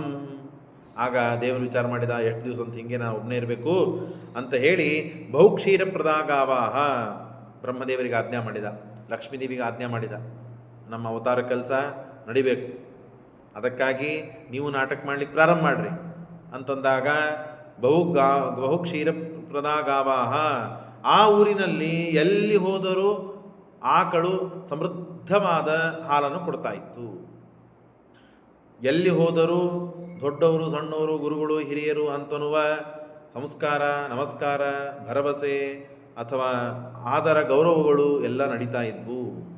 ಕಾಲೇ ವರ್ಷದಿ ಪರ್ಜನ್ಯ, ಸಕಾಲಕ್ಕೆ ಮಳೆ, ಸಕಾಲಕ್ಕೆ ಬಿಸಿಲು, ಸಕಾಲಕ್ಕೆ ಥಂಡಿ ಇವುಗಳಾಗ್ತಾ ಇರಬೇಕಂತೆ. ಅಂದರೆ ಆ ರಾಜನ ಪ್ರಭಾವ ಅದು. ರಾಜ ಹೇಗಿದ್ದ ನೋಡ್ರಿ, ಹಾಗೆ ರಾಜ್ಯ ನಡೀತದೆ, ಪ್ರಜೆಗಳು ನಡೀತಾರೆ, ಧರ್ಮ ಕರ್ಮಗಳು ನಡೀತದೆ, ಅವನ ಮೇಲೆ ಎಲ್ಲ ನಾವು ಅವಲಂಬಿಸಿದೆ. ಹಾಗಾಗಿ ಕಾಲೇ ವರ್ಷದಿ ಪರ್ಜನ್ಯ ಸಸ್ಯಾವೈ ಬಹುಧಾನ್ಯದಾಹ. ಇಲ್ಲಿ ಚೋಳರಾಜ ಅಂತನೋ ಒಬ್ಬ ರಾಜ, ಶ್ರೇಷ್ಠವಾದ ರಾಜ. ಆ ರಾಜನ ಸನ್ನಿಧಾನ, ರಾಜನು ರಾಜ್ಯವನ್ನು ಆಳುವುದನ್ನು ಧರ್ಮವಾಗಿ ಆಳ್ತಾ ಇದ್ದ. ಹಾಗಾಗಿ ಎಲ್ಲ ಕಡೆಗೆ ಸುಭಿಕ್ಷೆ ಇತ್ತು, ಯಾವ ಸಮಸ್ಯೆನೂ ಇದ್ದಿದ್ದಿಲ್ಲ. ನಾರ್ಯಾಹ ಪತಿವ್ರತಃ, ಎಲ್ಲ ಗಂಡಸರು ತಮ್ಮ ಹೆಂಡಂದರನ್ನು ಬಿಟ್ಟು ಬೇರೆ ಕಡೆಗೆ ಅಪೇಕ್ಷಣೆ ಪಡ್ತಿದ್ದಿಲ್ಲ. ಹೆಣ್ಣು ಮಕ್ಕಳು ಪತಿವ್ರತರಾಗಿ ಹೆಣ್ಣು ಮಕ್ಕಳು ಮತ್ತು ಗಂಡನನ್ನೇ ಅಪೇಕ್ಷೆ ಪಡ್ತಾ ಇದ್ರು, ಪರಸ್ಪರವಾಗಿ ಸುಖವಾಗಿದ್ದರು. ಯಾವ ಮಾತ್ಸರ್ಯಾದಿಗಳು ಇದ್ದಿದ್ದಿಲ್ಲ, ಕುಟುಂಬದಲ್ಲಿ ಯಾವ ವೈಮನಸ್ಯಗಳು ಇದ್ದಿದ್ದಿಲ್ಲ. ಇತ್ತಂ ಶಾಸಿತಿ ರಾಜ್ಯಸ್ಮಿನ್, ಹೀಗೆ ರಾಜ್ಯ ಸುಖವಾಗಿ ನಡೀತಾ ಇದ್ದಾಗ ಆನಂದ ಮತ್ಪರಾಹ, ಆನಂದದಲ್ಲಿ ತಲ್ಲೀನರಾಗಿಬಿಟ್ಟಿದ್ದಾರೆ ಎಲ್ಲರೂ. ತಸ್ಮಿನ್ ಕಾಲೇ ವಿಧಿ ಸಾಕ್ಷಾತ್, ಬ್ರಹ್ಮದೇವರಿಗೆ ಆಜ್ಞೆ ಮಾಡಿದ್ದಾನೆ ಪರಮಾತ್ಮ ನಾಟಕ ಪ್ರಾರಂಭ ಮಾಡಬೇಕು ಅಂತ. ಬ್ರಹ್ಮದೇವರು ಧೇನು ಅಂದರೆ ಆಕಳಿನ ರೂಪದಲ್ಲಿ ಬಂದಿದ್ದಾರೆ. ಆ ಆಕಳನ್ನು ಹಿಡಿದು ನಡೆಸೋಳು ಯಾರು ಅಂತಂದರೆ ಲಕ್ಷ್ಮೀದೇವಿ. ಧೇನು ರೂಪಿ ಸಮಾಗತಃ ಬ್ರಹ್ಮೋ ಧೇನೋ ಪಾಲಿಕಾ ಅಭೂತ್ ಪಾಲಿಕಿ ಕಮಲಾಲಯ. ದೇವರ ಸಲುವಾಗಿ ಲಕ್ಷ್ಮೀದೇವಿ ಆಕಳನನ್ನು ನಡೆಸುವ ಸಾಕುವ ಕೆಲಸವನ್ನು ಮಾಡ್ತಾ ಇದ್ದಾಳೆ. ಬ್ರಹ್ಮದೇವರು ಆಕಳಾಗಿದ್ದಾರೆ, ಕರೆದುಕೊಂಡು ಬಂದಿದ್ದಾಳೆ. ಸಾಕ್ಷಾತ್ ರುದ್ರೋವತ್ ಸ್ವರೂಪಿ, ರುದ್ರನಿಗೇನು ಕೆಲಸ? ಸಣ್ಣ ಕರುವಾಗಿದ್ದಾರೆ. ಕರುವಾಗಿ ಬಂದವರು ರುದ್ರದೇವರು, ಆಕಳಾಗಿ ಬಂದವರು ಬ್ರಹ್ಮದೇವರು. ಆ ಎರಡನ್ನೂ ನೋಡಿಕೊಂಡು ನಡೆಸಿಕೊಂಡು ಹೋಗೋಳು ಲಕ್ಷ್ಮೀದೇವಿ. ದೇವರ ಸಲುವಾಗಿ ಏನು ಬೇಕಾದಾಗ್ತಾರೆ. ನಾವಾಗ್ತೇವೆ ಈಗಿಂದ ಆಕಳಾಗು ಅಂದ್ರೆ ಆಗ್ಲಿಕ್ಕೆ ಸಾಧ್ಯವಿದೆಯಾ? ಆಗ್ಲಿಕ್ಕೆ ಸಾಧ್ಯವಿಲ್ಲ. ನಾವು ಯಾವಾಗಲೂ ಮುಂದೆ ಇರಬೇಕು, ಮೇಲೆ ಕೊಡಬೇಕು ಅಂತ ವಿಚಾರ ಮಾಡೋರು ನಾವು. ಹಾಗಾಗಿ ಸಣ್ಣ ಜಾತಿಯಲ್ಲಿಯೋ ಅಥವಾ ಸಣ್ಣ ಹುಲ್ಲಾಗಿಯೋ ಕಡ್ಡಿಯಾಗಿಯೋ ದೇವರ ಸಲುವಾಗಿ ದೇವತೆಗಳೆಲ್ಲವೂ ಪಾಷಾಣರಾಗಿ ಬಿದ್ದಿದ್ದಾರೆ. ನೀವು ನಿನ್ನೆ ಕೇಳಿದ್ದೀರಿ, ಇವತ್ತು ಕೇಳಿದಿರಿ. ಅಂದಮೇಲೆ ಪಶ್ಯಂತಿ ಪತಿಮಾರ್ಗಂ ತುಂ ಚೋಳರಾಜಂ ಸಮಭ್ಯತ. ಆಗ ಚೋಳರಾಜನ ಆಸ್ಥಾನಕ್ಕೆ ತಾನು ಬಂದಿದ್ದಾರೆ. ಚೋಳರಾಜ ಗೃಹಂ ಪ್ರಾಪ್ಯ ಸಾಮೌಲ್ಯೇನ ಸಂವತ್ಸಕಾಂ ವಿಕಿರ್ಯಮಾಂ, ಜೋರಾಗಿ ಒದರ್ತಾ ಇದ್ದಾಳೆ. ಈ ಆಕಳು ಬಹಳಷ್ಟು ಹಾಲು ಕೊಡ್ತದೆ. ಈ ಆಕಳಿನ ಹಾಲು ಯಾರು ಕುಡಿತಾರಲ್ಲ, ಆ ಕೂಸುಗಳಿಗಾಗಲಿ ದೊಡ್ಡವರಿಗಾಗಲಿ ಸಣ್ಣವರಿಗಾಗಲಿ ಬಹಳ ಬಲ ಬರ್ತದೆ, ಹುರುಪು ಬರ್ತದೆ, ತೇಜಸ್ಸು ಬರ್ತದೆ, ಕಾಂತಿ ಬರ್ತದೆ. ಹಾಲು ಕುಡಿದ್ರೆ ಊಟ ಮಾಡೋದೇ ಕಾರಣ ಇಲ್ಲ. ಅಷ್ಟು ಬಲಿಷ್ಠವಾದ ಹಾಲು ಇದು, ಸಾಮಾನ್ಯ ಆಕಳಲ್ಲಿದು. ಹೌದು. ಮತ್ತು ಬ್ರಹ್ಮದೇವರು ಮಹಾಲಕ್ಷ್ಮೀರ್ಜಗಾಮ ನಿಜಗಾಮತ ಗೃಹೀತ್ವಾ ತಂ ಮಹಾಪಾಲೋ. ಆಗ ಆ ರಾಣಿಯೂ ಕೂಡ ಚೋಳರಾಜನ ಪತ್ನಿ ಧರಣಿದೇವಿ ಅವಳು ಹೇಳಿರ್ತಾಳೆ, ಎಲ್ಲಾದರೂ ಬಹಳ ಗಟ್ಟಿಯಾದ ಹಾಲು ಕೊಡುವ ಪೌಷ್ಟಿಕವಾದ ಹಾಲು ಕೊಡುವ ಆಕಳಿದ್ರೆ ಕರ್ಕೊಂಬರಿಪ್ಪ, ನಮ್ಮ ಕೂಸು ಬೆಳೀತಾ ಇದೆ, ಅದಕ್ಕೆ ಕುಡಿಸ್ಬೇಕು ಅಂತ ಹೇಳಿರ್ತಾಳೆ. ಅದನ್ನು ಕೇಳಿಸಿಕೊಂಡು ಲಕ್ಷ್ಮೀದೇವಿ ಬಂದು ಇಲ್ಲಿ ಜೋರಾಗಿ ಹೇಳ್ತಾ ಇದ್ದಾಳೆ. ಸಾ ಗೌರ್ಗಚ್ಚತಿ ನಿತ್ಯಂ ವೈ ರಮಾಕಾಂತಂ ಮನಸ್ವಿತಿಂ. ಆಯಿತು, ಬಂದರು, ಮಾತನಾಯಿತು. ಹಣ ಕೊಟ್ಟು ಈ ಆಕಳನ್ನು ಖರೀದಿ ಮಾಡಿಕೊಂಡ್ಳು ಧರಣಿದೇವಿ, ಚೋಳರಾಜನ ಹೆಂಡತಿ. ಆಗ ಪ್ರತಿನಿತ್ಯ ಹಾಲು ಭಾರಿ ಕೊಡ್ತಾ ಇತ್ತು, ಭಾರಿ ಆಕಳಿತ್ತು. ಆಗ ಲಕ್ಷ್ಮೀದೇವಿ ಕೆಲಸ ಮುಗೀತು, ತಾನು ಹೋಗಿಬಿಟ್ಲು. ರುದ್ರದೇವರು ಬ್ರಹ್ಮದೇವರು ಪ್ರತಿನಿತ್ಯ ಆಕಳನ್ನು ಮೇಲಿಕ್ಕಾಗಿ ಆ ಗೋಪಾಲಕ ಕರ್ಕೊಂಡು ಹೋಗ್ತಾ ಇದ್ದ. ಕರ್ಕೊಂಡು ಹೋದಾಗ ಪ್ರತಿನಿತ್ಯ ಇದು ದೇವರು ಎಲ್ಲಿದ್ದಾನೆ ಅಂತ ಹುಡುಕ್ತಾ ತತ್ರ ಸಮಾಜಿಘ್ರನ್ ಭೂಧರೇಂದ್ರ ಋಷಾಕಪಿಂ ವಿನಿತೋಸ್ಮ್ಯ ಸರ್ವತ್ರ ಧೇನುರೂಪೇ ವಿಧಿಸ್ಥಿತ. ಬ್ರಹ್ಮದೇವರಾಗಿದ್ದಾರೆ, ಯದ್ಯಪಿ ಆಕಳು ಅಂತ ಹೇಳಿ ದೇವರು ಎಲ್ಲಿದ್ದಾನೆ ಅಂತ ಒಂದೇ ದಿವಸಕ್ಕೆ ಗುರುತಿಡಲಿಲ್ಲ, ಅಥವಾ ಗೊತ್ತಿದೆ ಅಂತ ಹೋಗಿ ಅಲ್ಲೇ ಹೋಗಲಿಲ್ಲ. ಮತ್ತು ಜಾತಿಯಲ್ಲಿ ಹುಟ್ಟಿದ್ದಾರೆ ಮತ್ತು ಆ ಯೋನಿಯಲ್ಲಿ ಹುಟ್ಟಿದ್ದಾರೆ, ಅದರ ಧರ್ಮ ಏನಿದೆ, ಅದು ಹೇಗಿರ್ತದೆ ಹಾಗೆ ನಾಟಕ ಮಾಡಬೇಕಲ್ಲ. ಆ ಆಕಳುಗಳಿಗೆ ಪ್ರಾಣಿಗಳಿಗೆಲ್ಲ ವಾಸನೆಯಿಂದ ಆ ಪದಾರ್ಥಗಳನ್ನು ಗುರುತು ಹಿಡಿತದೆ. ಅದು ಕೆಲವು ವಾಸನೆಯಿಂದ, ಕೆಲವು ಸ್ಪರ್ಶದಿಂದ, ಕೆಲವು ಪದಾರ್ಥಗಳನ್ನು ಕೆಲವು ಪ್ರಾಣಿಗಳು ನೋಡ್ರಿ ಕಣ್ಣಿರೋದಿಲ್ಲ, ಆದರೆ ಭೂಮಿ ಮೇಲೆ ನೀವು ನಡೀತಾ ಇದ್ದಾಗ ಅದಕ್ಕೆ ಗೊತ್ತಾಗ್ತದೆ ಯಾರು ಬಂದಾರೆ ಯಾರು ಹೋಗಿದ್ದಾರೆ, ಓಡೋಗ್ಬಿಡ್ತದೆ. ಹಾಗಾಗಿ ಇದು ತತ್ರ ಸಮಾಜಘ್ರನ್ ವಾಸನೆ ನೋಡಿತಾ ಭೂರದೇಂದ್ರ ಶಾಕಪಿಂ, ದೇವರು ಎಲ್ಲಿದ್ದಾನೆ? ಪುಣ್ಯೋ ಗಂಧ ಪೃಥ್ವ್ಯಾಂಚ ತೇಜಶ್ಚಾಸ್ಮಿ ವಿಭಾವಸೋ. ದೇವರ ಗಂಧ ಇದು ಬ್ರಹ್ಮದೇವರಿಗೆ ಗೊತ್ತಿಲ್ಲದೆ ಇನ್ನು ಯಾರಿಗೆ ಗೊತ್ತಿರ್ಲಿಕ್ಕೆ ಸಾಧ್ಯ? ಲಕ್ಷ್ಮೀದೇವಿಗೆ ಬ್ರಹ್ಮದೇವರಿಗೆ ಗೊತ್ತು. ಪರಮಾತ್ಮನ ಗಂಧ ಅತ್ಯಂತ ಮೈ ಗಂಧ, ಅದು ಭಾರಿ ವಿಚಿತ್ರವಾದ ವಿಲಕ್ಷಣವಾದ ಗಂಧ. ಆ ಗಂಧವನ್ನು ಗುರುತು ಹಿಡಿದರು ಬ್ರಹ್ಮದೇವರು. ಭಾರಿ ವಿಚಿತ್ರ ಅಂತ ದೇವರ ಗಂಧ. ವಿನಿತೋಸ್ಮಿ ಸರ್ವತ್ರ ಧೇನುರೂಪಿ ವಿಧಿಸ್ತತಃ ತತಃ ಕಾಲೇನ ಮಹತಾ ಸ್ವಾಮಿ ಪುಷ್ಕರಣಿ ತಟದಲ್ಲಿ ಬಂದಿದ್ದಾನೆ. ಅದರ ಪಶ್ಚಿಮ ಭಾಗದಲ್ಲಿ ವರಾಹದೇವರು, ಅದರ ಮುಂದೆ ಒಂದು ತಿಂತ್ರಿಣಿ ವೃಕ್ಷ, ಅಲ್ಲಿ ವಲ್ಮೀಕದಲ್ಲಿ ಪರಮಾತ್ಮ ಇದ್ದಾನೆ ಅಂತನ್ನುವುದನ್ನು ಗುರುತು ಮಾಡಿಕೊಂಡಿತ್ತು ಈ ಧೇನು. ಬ್ರಹ್ಮದೇವರು ಧೇನು ರೂಪದಲ್ಲಿ ಇದ್ದ ಬ್ರಹ್ಮದೇವರು. ಹರಿಂ ಜ್ಞಾತ್ವಾತು ತೋಷ ಮನಸಾ ವಿಧಿಹಿ, ಸಂತೋಷವಾಯಿತು ಅಂತೆ ಬ್ರಹ್ಮದೇವರಿಗೆ. ಯಾಕೆ? ದೇವರ ಕಂಡ, ದೇವರ ದರ್ಶನವಾಯಿತು. ಸಮಚಿಂಚನ್ ವಲ್ಮೀಕಸ್ಥಂ ಸಮಾತಂತೋ ಕ್ಷೀರಧಾರಯ್ಯ ತದಾ ಪ್ರಭೃತಿ ನಿತ್ಯಂತು ರಾಜಧೇನೋ ಗಣಿಸಹ. ಆಗ ಬಂದು ಹುತ್ತಿನ ಮೇಲೆ ನಿಂತು ಹಾಲನ್ನು ಸರಸರ ಸರಸರ ಅಂತ ಧಾರಾಕಾರವಾಗಿ ಸುರಿಸ್ತಾ ಇದೆ ಧೇನುರೂಪಿಯಾದ ಬ್ರಹ್ಮದೇವರು.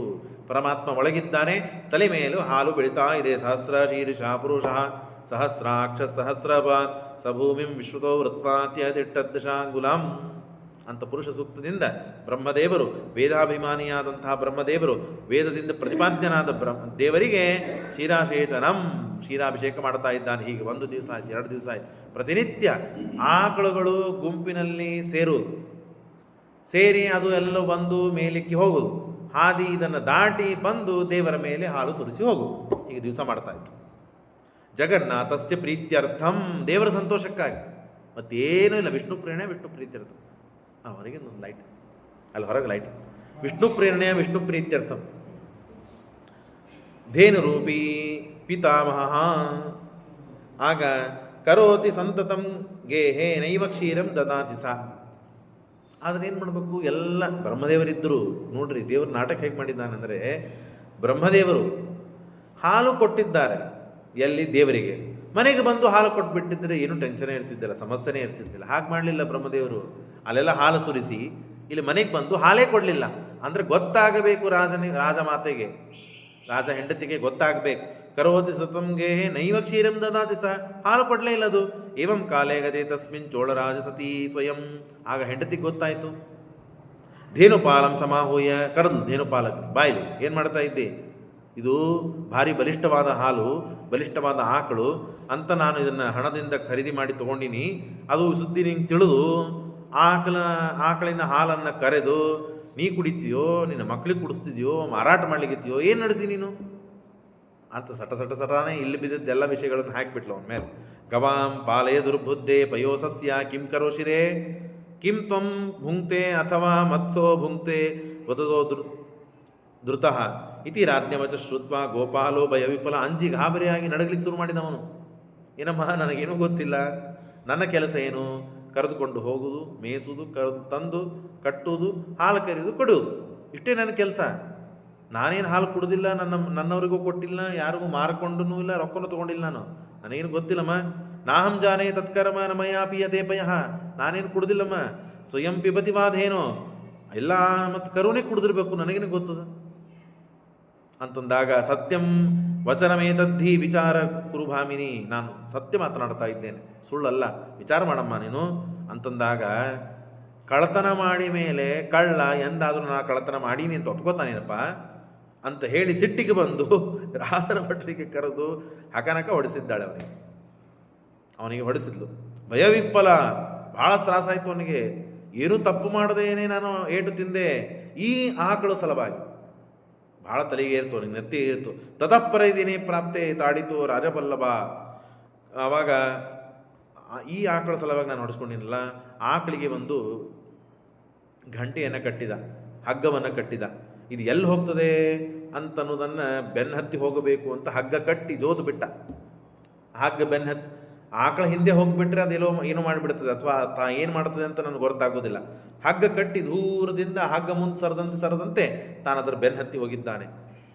ಕಂಠಾಂಗ್ರಿಂ ಬದ್ಧುರಂಜಂ ತ್ವಾಂ ತ್ಯಕ್ವಾ ತತ್ ಪೃಷ್ಠತೋಯೋ, ಅದರ ಬೆನ್ನ ಹಿಂದೆ ಹೋಗಿದ್ದಾನೆ. ಧೇನು ಪ್ರಾಪ್ಯಾಥ ವಲ್ಮೀಕಂ, ಪ್ರತಿನಿತ್ಯ ಹೋಗುವಂತೆ ತಾನು ಹೋಗಿದೆ ಆಕಳು. ಆ ಹುದ್ದಿನ ಮೇಲೆ ನಿಂತು ಹಾಲು ಸುರಿಸ್ತಾ ಇದೆ. ಓ, ಈ ಕೆಲಸ ಮಾಡ್ತದ ಇದು, ಅದರ ಸಲುವಾಗಿ ನಾನು ಹೊಡೆಸ್ಕೋಬೇಕಾ, ನಾನೇಟು ತಿನ್ಬೇಕಾ ಅಂತ ಮೊದಲೇ ಸಿಟ್ಟಾಗಿತ್ತು. ಏಟು ತಿಂದಿದ್ದಾನೆ, ನೋವಾಗಿದೆ, ತಲೆಗೇರಿದೆ. ಒಂದು ಕುಠಾರ ತಗೊಂಡು ಕೊಡ್ಲಿ ತಗೊಂಡು ಹೊಡಿಬೇಕು ಅಂತ ಉದ್ಧತ್ಯ ತರಸಾ ತಸ್ಯ ವಧೋದ್ಯೋಗಂ ಸಮಾಚರನ್. ಇದರ ಹಾಲನ್ನು ಕೊಡದೇ ಇರೋ ಕಾರಣಕ್ಕೆ ಇಷ್ಟು ನಾನು ಹೊಡೆಸ್ಕೊಂಡಿದ್ದೇನೆ, ಇದನ್ನು ಕೊಂದು ಬಿಟ್ಟರೆ ನನ್ನನ್ನು ಕೊಂದೇ ಹಾಕ್ತಾನಂತನೂ ಎಚ್ಚರಿಲ್ಲ ಅವನಿಗೆ. ಸಿಟ್ಟು ಬಂದಿದೆ, ಮನುಷ್ಯ ಸಿಟ್ಟಿಗೆ ಬುದ್ಧಿ ಕೊಟ್ಟಿದ್ದಾನೆ. ಏನು ಮಾಡ್ತಾನೋ ಗೊತ್ತಿಲ್ಲ ಅಂತನ್ಲಿಕ್ಕೆ ಗೋಪಾಲನೇ ಸಾಕ್ಷಿ. ಬೈದಿದ್ದಾರೆ, ಹೊಡೆದಿದ್ದಾರೆ, ಹೊಡೆಸ್ಕೊಂಡಿದ್ದಾನೆ, ಎಲ್ಲ ಆಗಿದೆ. ಏನು ಮಾಡ್ತಾನೆ ಅಂತ ಅನ್ನೋದು ಹೋಗಿ ರಾಣಿಗೆ ಹೇಳಿಬಿಟ್ಟಿನ ಒಂದು ಕೆಲಸ ಮುಗಿದು ಹೋಗ್ತಿತ್ತು. ಹಾಗೆ ಮಾಡಲಿಲ್ಲ ಇವನು. ಸಿಟ್ಟಿನಿಂದ ಇದಕ್ಕೆ ಥಳಿಸ್ಬೇಕು ಅಂತ ಹೋಗಿ ಇದನ್ನು ಕೊಲ್ಲಿಕ್ಕೆ ಹೊಂಟ್ಬಿಟ್ಟ. ಸಿಟ್ಟಿನಿಂದ ವಧೋದ್ಯೋಗಂ ಸಮಾಚಾರನ್ ಪುರಾಣ ಹೇಳ್ತದೆ, ಕೊಲ್ಲಿಕ್ಕೆ ಉದ್ಯುಕ್ತನಾದ. ತದಾ ವಾಲ್ಮೀಕಿಗಃ ಸ್ವಾಮಿ ವಾತ್ಸಲ್ಯಂ ದರ್ಶಯನ್ ಹರಿಹಿ. ದೇವರ ಕರುಣಾ ನೋಡ್ರಿ, ಸ್ವಾಮಿ ಭಕ್ತವತ್ಸಲ. ಅವನು ಕರುಣಾಮಯ ಅವನು. ಸ್ವಭಕ್ತ ಹನನಂ ಲೋಕೆ ಸ್ವಾತ್ಮಾರ್ಥಂ ಸಹತೇತು ಯಃ. ನನ್ನ ಸಲುವಾಗಿ ಪ್ರತಿನಿತ್ಯ ಪಾಪ ಇದು ಬಂದು ಹಾಲು ಸುರಿಸ್ತಾ ಇದೆ. ನನ್ನ ಭಕ್ತ ಇವನು ಬ್ರಹ್ಮ ಆಕಳು ರೂಪದಲ್ಲಿ ಬಂದಿದ್ದಾನೆ. ಆಕಳಿಗೆ ತೊಂದರೆ ಆಗಬಾರದು. ತೊಂದರೆ ಆಯಿತು ಅಂತಂದರೆ ನನ್ನನ್ನು ಯಾರು ಪೂಜೆ ಮಾಡ್ತಾರೆ? ನನ್ನನ್ನು ದೇವರು ಅಂತೇಳಿ ಕರೀತಾರೆ, ಕರುಣಾಮಯ ಅಂತೇಳಿ ಕರೀತಾರೆ. ನಾನು ನನ್ನ ವಚನ ಕೊಟ್ಟಿದ್ದೇನೆ, ಯಾವ ಪ್ರಸಂಗದಲ್ಲಿಯೂ ನನ್ನ ಭಕ್ತರನ್ನು ನಾನು ಕೈ ಬಿಡುವುದಿಲ್ಲ ಅಂತ ನಾನು ಹೇಳಿದ್ದೇನೆ. ಈ ಪ್ರಸಂಗ ಇದ್ದಾಗ ಸ ಏವ ನರಕಂ ಭುಂಕ್ತೆ ಯಾವದಿಂದ್ರ ಯಾವತ್ ಚಂದ್ರತಾರಕಂ ಸ್ವಭಕ್ತ ಹನನಂ ಲೋಕೆ ಸ್ವಾತ್ಮಾನಂ ಸಹತೇತು ಮದರ್ಥಂತು ಕುಠಾರೇಣ ಹನಿಷ್ಯತಿ ಸಾಂಖಲಃ. ಆ ದುಷ್ಟ ಮೂಕ ಪ್ರಾಣಿ ಅದಕ್ಕೆ ಹೊಡ್ಲಿಕ್ಕೆ ಬಂದಿದ್ದಾನೆ ಅಂತ ಹೇಳಿ ಪರಮಾತ್ಮ ಇತಿ ಮತ್ವಾ ರಮಾಕಾಂತೋ ಶ್ರೀನಿವಾಸೋ ನಿರಾಮಯ ಏಕೇನ ತುಳಸೀದಲ ಮಾತ್ರೇಣ ಅಪಿ ನರೋತ್ತಮ ಪೂಜಯದ್ ಭಕ್ತಿಭಾವೇನ ತಂ ರಕ್ಷಾಮಿತಿ ಮತ್ಮಣಃ. ನಾವೆಲ್ಲ ತಿಳಿದುಕೊಳ್ಳಬೇಕಾದ ವಿಷಯ ಏನಂತಂದರೆ, ಯಾವುದೋ ಫಲಕ್ಕಾಗಿಯೋ, ಯಾವ ಆಪತ್ತಿಗಾಗಿಯೋ, ಯಾವುದೋ ರೋಗಕ್ಕಾಗಿಯೋ, ಏನೋ ಸಮಸ್ಯೆಗಾಗಿಯೋ ನಾವು ದೇವರನ್ನು ಪ್ರಾರ್ಥನೆ ಮಾಡ್ತಾ ಇರ್ತೇವೆ, ದೇವರನ್ನು ಪೂಜೆ ಮಾಡ್ತಿರ್ತೇವೆ, ದೇವರನ್ನು ಆರಾಧನೆ ಮಾಡ್ತಿರ್ತೇವೆ, ದೇವರನ್ನು ಸ್ತೋತ್ರ ಮಾಡ್ತಿರ್ತೇವೆ. ಏನೇನೋ ಕಾರಣಕ್ಕಾಗಿ ಮಾಡ್ತಿರ್ತೇವೆ. ಸಕಾಮಕ್ಕಾಗಿಯೋ ಅಥವಾ ಜ್ಞಾನ ಸಿಗಲಿ, ಪಾಠ ಪ್ರವಚನ ಅರ್ಥ ಆಗವಲ್ತು, ಪಾಠ ಪ್ರವಚನಕ್ಕೆ ಹೋಗಬೇಕು ಅಂತ ಮನಸ್ಸು ಬರವಲ್ತಾಗಿದೆ, ಆಚಾರ್ಯ ಎಡೆ ಹೇಳ್ತಾರೆ, ಪುರಾಣಗಳಲ್ಲಿ ಕೇಳ್ತೇವೆ, ಪಾಠ ಪ್ರವಚನ ಆಗಬೇಕು ಅಂತ ನಾವು ಮನಸ್ಸು ಮಾಡ್ತೇವೆ, ಹೋಗ್ಬೇಕಂದ್ರೆ ಆಗ್ತಾ ಇಲ್ಲ. ಯಾವುದ್ಯಾವುದೋ ಸಮಸ್ಯೆ ಇರ್ಬೋದು.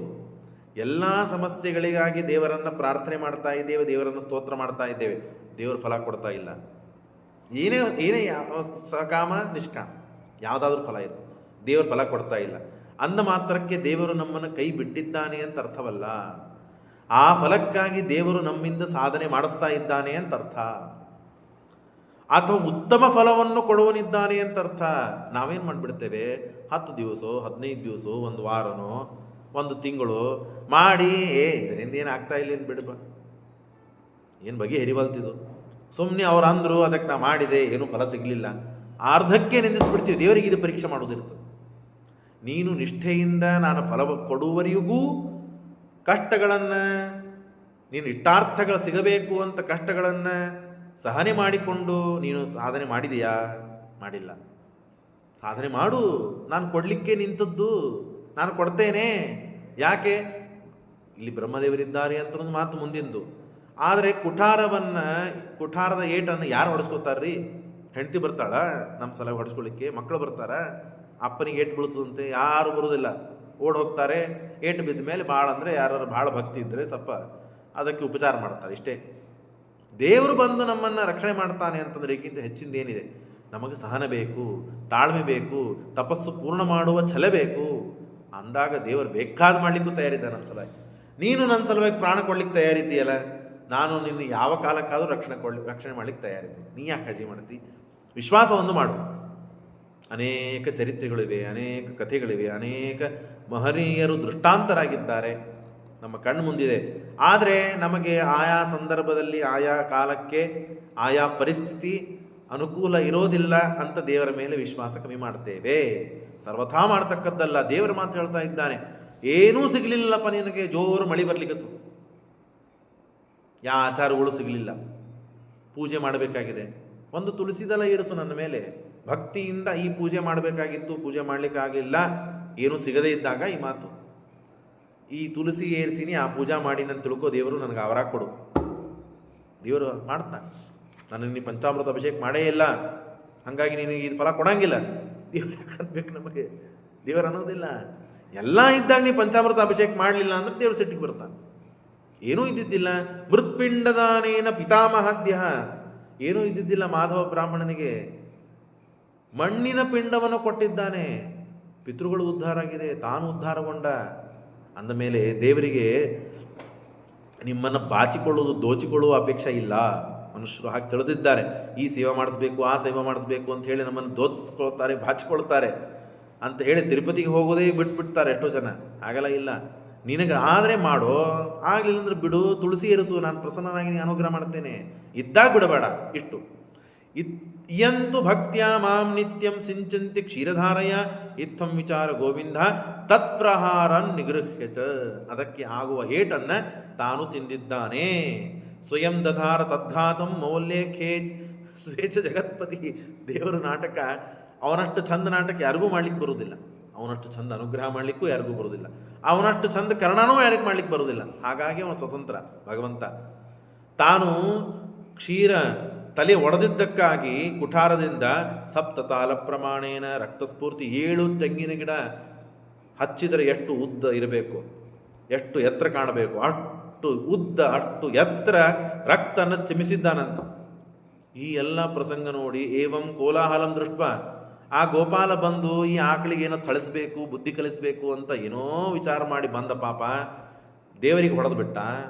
ಆ ಪ್ರಸಂಗ ಪರಿಸ್ಥಿತಿ ನೋಡ್ಲಿಕ್ಕೆ ಆಗದೇನೆ ಅಲ್ಲೇ ಸತ್ತೇ ಹೋಗ್ಬಿಟ್ಟವು. ಈಗ ಆಕಳು ಒದ್ದಾಡ್ತಾ ಇದೆ, ಬ್ರಹ್ಮದೇವರು ರೂಪಿನಲ್ಲಿ ಇದ್ದ ಆಕಳು ಒದ್ದಾಡ್ತಾ ಇದೆ. ಆ ಕಡೆಗೆ ಹೋಗ್ತದೆ, ಈ ಕಡೆ ಬರ್ತದೆ, ಒದರಾಡ್ತದೆ, ಚೀರಾಡ್ತದೆ, ಏನೋ ಅದಕ್ಕೆ ಹೇಳುವ ಸೂಚನೆ ಹೇಳಬೇಕಾಗಿದೆ. ಕೊನೆಗೆ ಬಂತು, ರಾಜಮಂದಿರಿಗೆ ಬಂತು.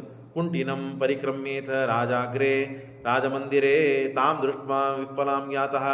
ಆಕಳು ಹಿಂಗ್ಯಾಕೆ ಒದ್ದಾಡ್ತಿದೆ, ಏನೋ ಸಮಸ್ಯೆ ಆಗಿದೆ, ಇದಕ್ಕೆ ಏನಾಗಿದೆ ನೋಡ್ರಿ ಅಂತ ವೈದ್ಯರಿಗೆ ಕೇಳ್ತು. ಏನಿಲ್ಲ, ಇದು ಆರಾಮಿದೆ, ಆದರೆ ಇದೇನೋ ಸೂಚನೆ ಹೇಳ್ತಾ ಇದೆ. ಹಾಗಾಗಿ ರಾಜರ ಭಟ್ರನ್ನು ಕಳಿಸ್ತು. ರಾಜ ಕಳಿಸಿದ ರಾಜರ ಭಟ್ರನ್ನ, ಹೋಗಿದ್ರೆ ಹಿಂದೆ ಏನು ಹೇಳ್ತದೆ, ಏನು ಸೂಚನೆ ಮಾಡ್ತಾರೆ ನೋಡ್ಕೊಂಬರಿ. ಕಿಮರ್ಥಂ ಲುಂಟದೀಂ ಗೌ ತ್ಯಕ್ವಾ ಗೋಸಂತತಿಂ ಗವಾಸಾರ್ಧಂ ಗಚ್ಚಚಾರ. ಆಕಳ ಜೊತೆಗೆ ಹೋಗಪ್ಪ, ಚಾರ ಹೋಗು. ಸುಮಲೇಖ ಸನ್ಲೇಯ ಗವಾಂಕಣೆ ಇತಿ ರಾಜ್ಞಾ ಸಮಾಜ್ಞಾತಃ.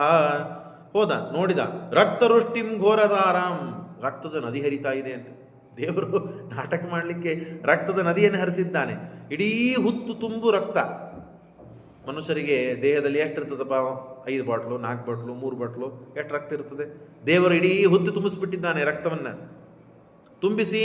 ಅದನ್ನು ನೋಡಿದ ರಾಜಭಟ ಗಾಬರಿಗೊಂಡ, ಓಡ್ತಾ ಓಡ್ತಾ ರಾಜನ ಮಂದಿಗೆ ಬರ್ತಾನೆ. ಸಂಕ್ಷೇಪೇ ನೃಪಚಾರಸ್ತು, ಪೂರ್ಣ ಏನು ಪರಿಸ್ಥಿತಿ ಆಯಿತು ಅವನಿಗೂ ಗೊತ್ತಿಲ್ಲ. ನೋಡಿದ್ದನ್ನು ಅರ್ಧಮರ್ಧ ತೊದಲ್ ನುಡಿಯಿಂದ ನಾವು ಹೇಳಿಬಿಟ್ಟ.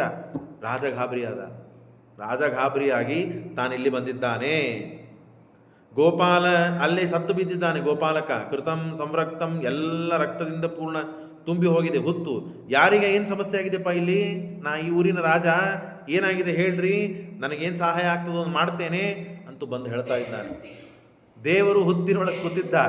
ಮೇಲೆದ್ದು ಬಂದ. ರಕ್ತ ರೊಟ್ಟಿಂ ತತದ್ ಶ್ರುತ್ವ ರಾಜ ವಿಸ್ಮಿತಮಾನಸಃ ಆರುಹ್ಯ. ನರ ಬಂದ, ಕುದುರೆ ಏರಿ ಬಂದ, ಎಲ್ಲ ಆಯಿತು. ನೋಡಿದ, ಜೋರಾಗಿ ಏನೇನು ಹೇಳಬೇಕಾಗಿದ್ದೆಲ್ಲ ಹೇಳಿದ. ಹೇಳಿ ಇತಿ ರಾಜ್ಞ ವಚ ಶ್ರುತ್ವ ವಲ್ಮೀಕಸ್ತೋ ಜಗತ್ಪತಿ. ಎದ್ದು ಮೇಲೆ ಬರ್ತಾನೆ ದೇವರು. ಬಂದು ಸಿಟ್ಟಿಗೆ ಬಂದು, ಪಾಪಿಟ್ಟು ಸಿದ್ಧರಾಚಾರ ರಾಜ್ಯೈಶ್ವರ್ಯ ಮದೋದ್ದತ. ಹಣ ಭಾಳಾಗಿದೆ ನಿನಗೆ, ಸೊಕ್ಕು ಭಾಳ ಬಂದಿದೆ, ಹಣದಿಂದ ನಿನಗೆ ಎಲ್ಲ ಸಿಗಬೇಕಾದದ್ದು ಕೊಡಬೇಕಾದದ್ದೆಲ್ಲ ಸಿಕ್ಕಿಬಿಟ್ಟಿದೆಲ್ಲ ನಿನಗೆ. ಹಾಗಾಗಿ ನಮ್ಮಂಥ ಜನ ನಿಮಗೆ ಕಾಣ್ತಾನೆ ಇಲ್ಲ. ಪಾಪಿಷ್ಟ ಇದ್ದೀನಿ ನೀನು, ದುರಾಚಾರಿ, ಯಾರನ್ನ ಏನು ರಕ್ಷಣೆ ಮಾಡಬೇಕು ಅಂತ ಗೊತ್ತಿಲ್ಲ. ಅನಾಥನಾಗಿದ್ದೇನೆ, ಯಾವ ಭಕ್ತರು ಇಲ್ಲ, ಹಿಂದಿಲ್ಲ ಮುಂದೆ ಇಲ್ಲ, ವನಕ್ಕೆ ಬಂದಿದ್ದೆ ವನಚಾರಿ, ದರಿದ್ರ, ಮಾತೃ ಇಲ್ಲ, ಪಿತೃ ಇಲ್ಲ, ಭಾರ್ಯ ಇಲ್ಲ, ಬಂಧು ಇಲ್ಲ, ಅಣ್ಣ ತಮ್ಮಂದ್ರು ಇಲ್ಲ. ಅಂಥ ವ್ಯಕ್ತಿಯನ್ನು ಆರಿಸಿ ನೀವು ಸತ್ರೆ ಇವನಿಗೆ ಯಾರು ಹೇಳೋರಿಲ್ಲ ಕೇಳೋರಿಲ್ಲ ಅಂತ ಹೇಳಿ ನಾನು ಕೊಲ್ಲಿಗೆ ಬಂದಿರ ನೀವೆಲ್ಲರೂ ಕೂಡಿ, ಪಾಪಿಷ್ಟಿದ್ದಿ ನೀನು ಅಂತ ಹೇಳಿ, ತಾಡಿತೋಹಂ ನೃಪಸ್ತ್ರೇಟ ತದ್ದುಃಖ ಮಧುಲಂ ಭವೇತ್. ಎಷ್ಟು ದುಃಖ ಆಗಿದೆ ಗೊತ್ತಾ ನಿನಗೆ ಅಂತ ಹೇಳಿ ಅವ ಪಾಪ ಸಹಾಯ ಮಾಡ್ಲಿಕ್ಕೆ ಬಂದ ರಾಜನಿಗೆ ಬಾಯಿಗೆ ಬಂದದ್ದೆಲ್ಲ ಬೈತಾ ಇದ್ದಾನೆ. ಶಿರೋಭಿನ್ನಂ, ತಲೆ ಒಡೆದು ಹೋಗಿದೆ ನಂದು. ದಯಾಹೀನೇನ ದುರ್ಮತೆ, ದಯ ಬರ್ತಾ ಇಲ್ಲ ನನ್ನ ಮೇಲೆ ನಿನಗೆ ಅಂತ ಹೇಳಿ ಪರಮಾತ್ಮ ಶಾಪನೇ ಕೊಟ್ಟುಬಿಟ್ಟ ಅವನಿಗೆ. ಏನು ಶಾಪ? ಪಿಶಾಚೋ ಭವ ದುರ್ಬುದ್ಧೇ. ಶಾಪ ಏನು? ಪಿಶಾಚನಾಗುವಂಥ ಶಾಪ. ತಲೆ ಹೊಡೆಸ್ಕೊಂಡಿದ್ದಾನೆ, ತಲೆ ಭಿನ್ನಾಗಿದೆ. ಅದಕ್ಕಾಗಿ ರಾಜ್ಯಭ್ರಷ್ಟನಾಗು. ನೀ ಐಶ್ವರ್ಯದಿಂದ ಸೊಕ್ಕು ಬಂದಿದೆ, ನಿನಗೆ ಐಶ್ವರ್ಯ ಭ್ರಷ್ಟನಾಗು. ನಿನ್ನ ತಲೆನೂ ಒಡೆದು ಹೋಗಲಿ. ಏನೋ ಶಾಪ ಕೊಡಬೇಕಾಗಿದ್ದು ದೇವರು ಶಾಪ ಏನು ಕೊಟ್ಟಿದ್ದು? ಪಿಶಾಚನಾಗುವಂಥ ಶಾಪ ಕೊಟ್ಟ. ನೋಡ್ರಿ, ಪಿಶಾಚೋ ಭವ ದುರ್ಬುದ್ಧೇ ಮದ್ದುಃಖ ಧಾನ ಕರ್ಮಣ ಇತ್ತಂ ಶಬ್ದೋ ನೃಪಶ್ರೇಷ್ಠ ಪಪಾತು ಭುವಿಮೂರ್ಛಿತ. ಅವ ಬಂದ ರಾಜನಿಗೆ ಪಿಶಾಚನಾಗುವಂಥ ಶಾಪ ಕೊಟ್ಟರೆ ಅವ ಕುಸಿದೇ ಬಿದ್ದ ಭೂಮಿ ಮೇಲೆ. ಮೈತುಂಬೆಲ್ಲ ಬೆವತು ಕುಸಿದು ಭೂಮಿ ಮೇಲೆ ಬಿದ್ದ. ರಾಜನಂತ ರಾಜನಿಗೆ, ಯಾರೋ ಸಾಮಾನ್ಯ ಒಬ್ಬ ವ್ಯಕ್ತಿಗೂ ಪಿಶಾಚನಾಗುವಂತಂದರೆ ಎದೆ ಒಡೆದೋಗ್ತು. ರಾಜ, ಎಲ್ಲ ಐಶ್ವರ್ಯ ಇದೆ, ಹೆಂಡತಿ ಮಕ್ಕಳಿದ್ದಾರೆ, ಪರಿವಾರ ಇದೆ, ಎಲ್ಲ ಒಳ್ಳೆಯ ರೀತಿಯಿಂದ ಇದ್ದಾಗ ರಾಜನಿಗೆ ಶಾಪ ಕೊಟ್ಟು ಪಿಶಾಚನಾಗು ಅಂದರೆ ಏನಾಗಬೇಕು? ಮುಹೂರ್ತ ಅಂತೆ, 40-45 ನಿಮಿಷ, 1 ತಾಸು ಆದಮೇಲೆ ಎದ್ದ ಪಾಪ. ಎದ್ದಿದ್ದಕ್ಕೆ ಅವನಿಗೆ ಪ್ರುವಾಚ ಜಗದೀಶ್ವರಂ ಹೇ ಕಿಮರ್ಥಂ ಶಪ್ತಮಾನ್ ದೇವ.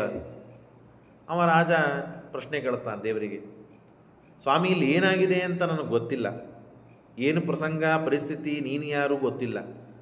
ನಾನು ಬಂದವನಿಗೆ ನೀ ಶಾಪ ಕೊಟ್ಟಿ ಅಂದರೆ ನಾನು ಏನು ಅರ್ಥ ಮಾಡಿಕೊಳ್ಳಿ, ನನಗೆ ಯಾಕೆ ಶಾಪ ಕೊಟ್ಟು, ನಾನು ಏನು ತಪ್ಪು ಮಾಡಿದ್ದೇನೆ ಹೇಳು ಅಂತಂದಾಗ, ಅಪರಾಧ ವಿವರ್ಜಿತಂ ಅವಿಚಾರಿ ಜಗನ್ನಾಥ, ಏನೂ ವಿಚಾರ ಮಾಡದೆ ತಪಸ್ಸು ಇದೆ ಅಂತ ಶಾಪ ಕೊಟ್ಟರೆ ನಡೀತದ? ಕಿಮ್ಮಯ್ಯ ಚರಿತಂ ತವ, ನಾ ಏನು ನಿನಗೆ ಅಪರಾಧ ಮಾಡಿದ್ದೇನೆ ಸ್ವಾಮಿ? ನಜಾನೇಹಂ ಕಿಂಚಿದಪಿ, ನಾನೇನೂ ತಿಳಿದಿಲ್ಲ, ನನ್ನ ದುಃಖನೂ ಗೊತ್ತಿಲ್ಲ, ನಿನ್ನ ದುಃಖನೂ ಗೊತ್ತಿಲ್ಲ. ಇತಿ ತೇನ ಸವಿಜ್ಞಾಪ್ತ ಶ್ರೀನಿವಾಸೋ ದುಃಖ ಅತಿ ದುಃಖಿತಃ ವಾಚ ವಚನಂ ಮಂದಂ. ಸಿಟ್ಟಿಗೆ ಬಂದು ಬೈದು ಶಾಪ ಕೊಟ್ಟ. ಈ ಎಲ್ಲ ಮಾತುಗಳನ್ನು ಕೇಳಿ ಮೆತ್ತಗೆ ನಿಧಾನವಾಗಿ ಏಟು ಬಿದ್ದಾಗ ಮನುಷ್ಯ ಹೇಗಿರಬೇಕು ಹಾಗೆ ವರ್ತನೆ ಮಾಡ್ತಾ ಇದ್ದಾನೆ. ಇಲ್ಲವಿಲ್ಲಪ್ಪ, ನೀ ಪಾಪಿಷ್ಠ ಅಲ್ಲ, ನಾನೇ ಪಾಪಿಷ್ಠ.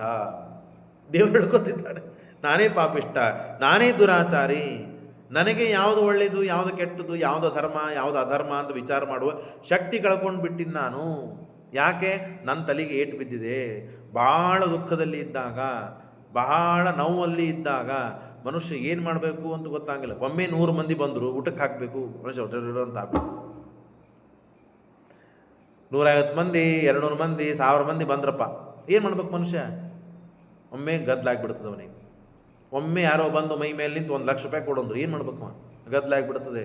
ಇದ್ದವ್ರಿಗೆ ಬೈತಾನೆ, ತನ್ನ ಬೈಕೋತಾನೆ, ಮ್ಯಾಲೆ ಹೋಗ್ತಾನೆ, ತೊಳಗೆ ಬರ್ತಾನೆ, ಎಲ್ಲ ಮಾಡ್ತಾನೆ, ಏನೇನು ಮಾಡ್ಬೇಕೆಲ್ಲ ಮಾಡ್ತಾನೆ.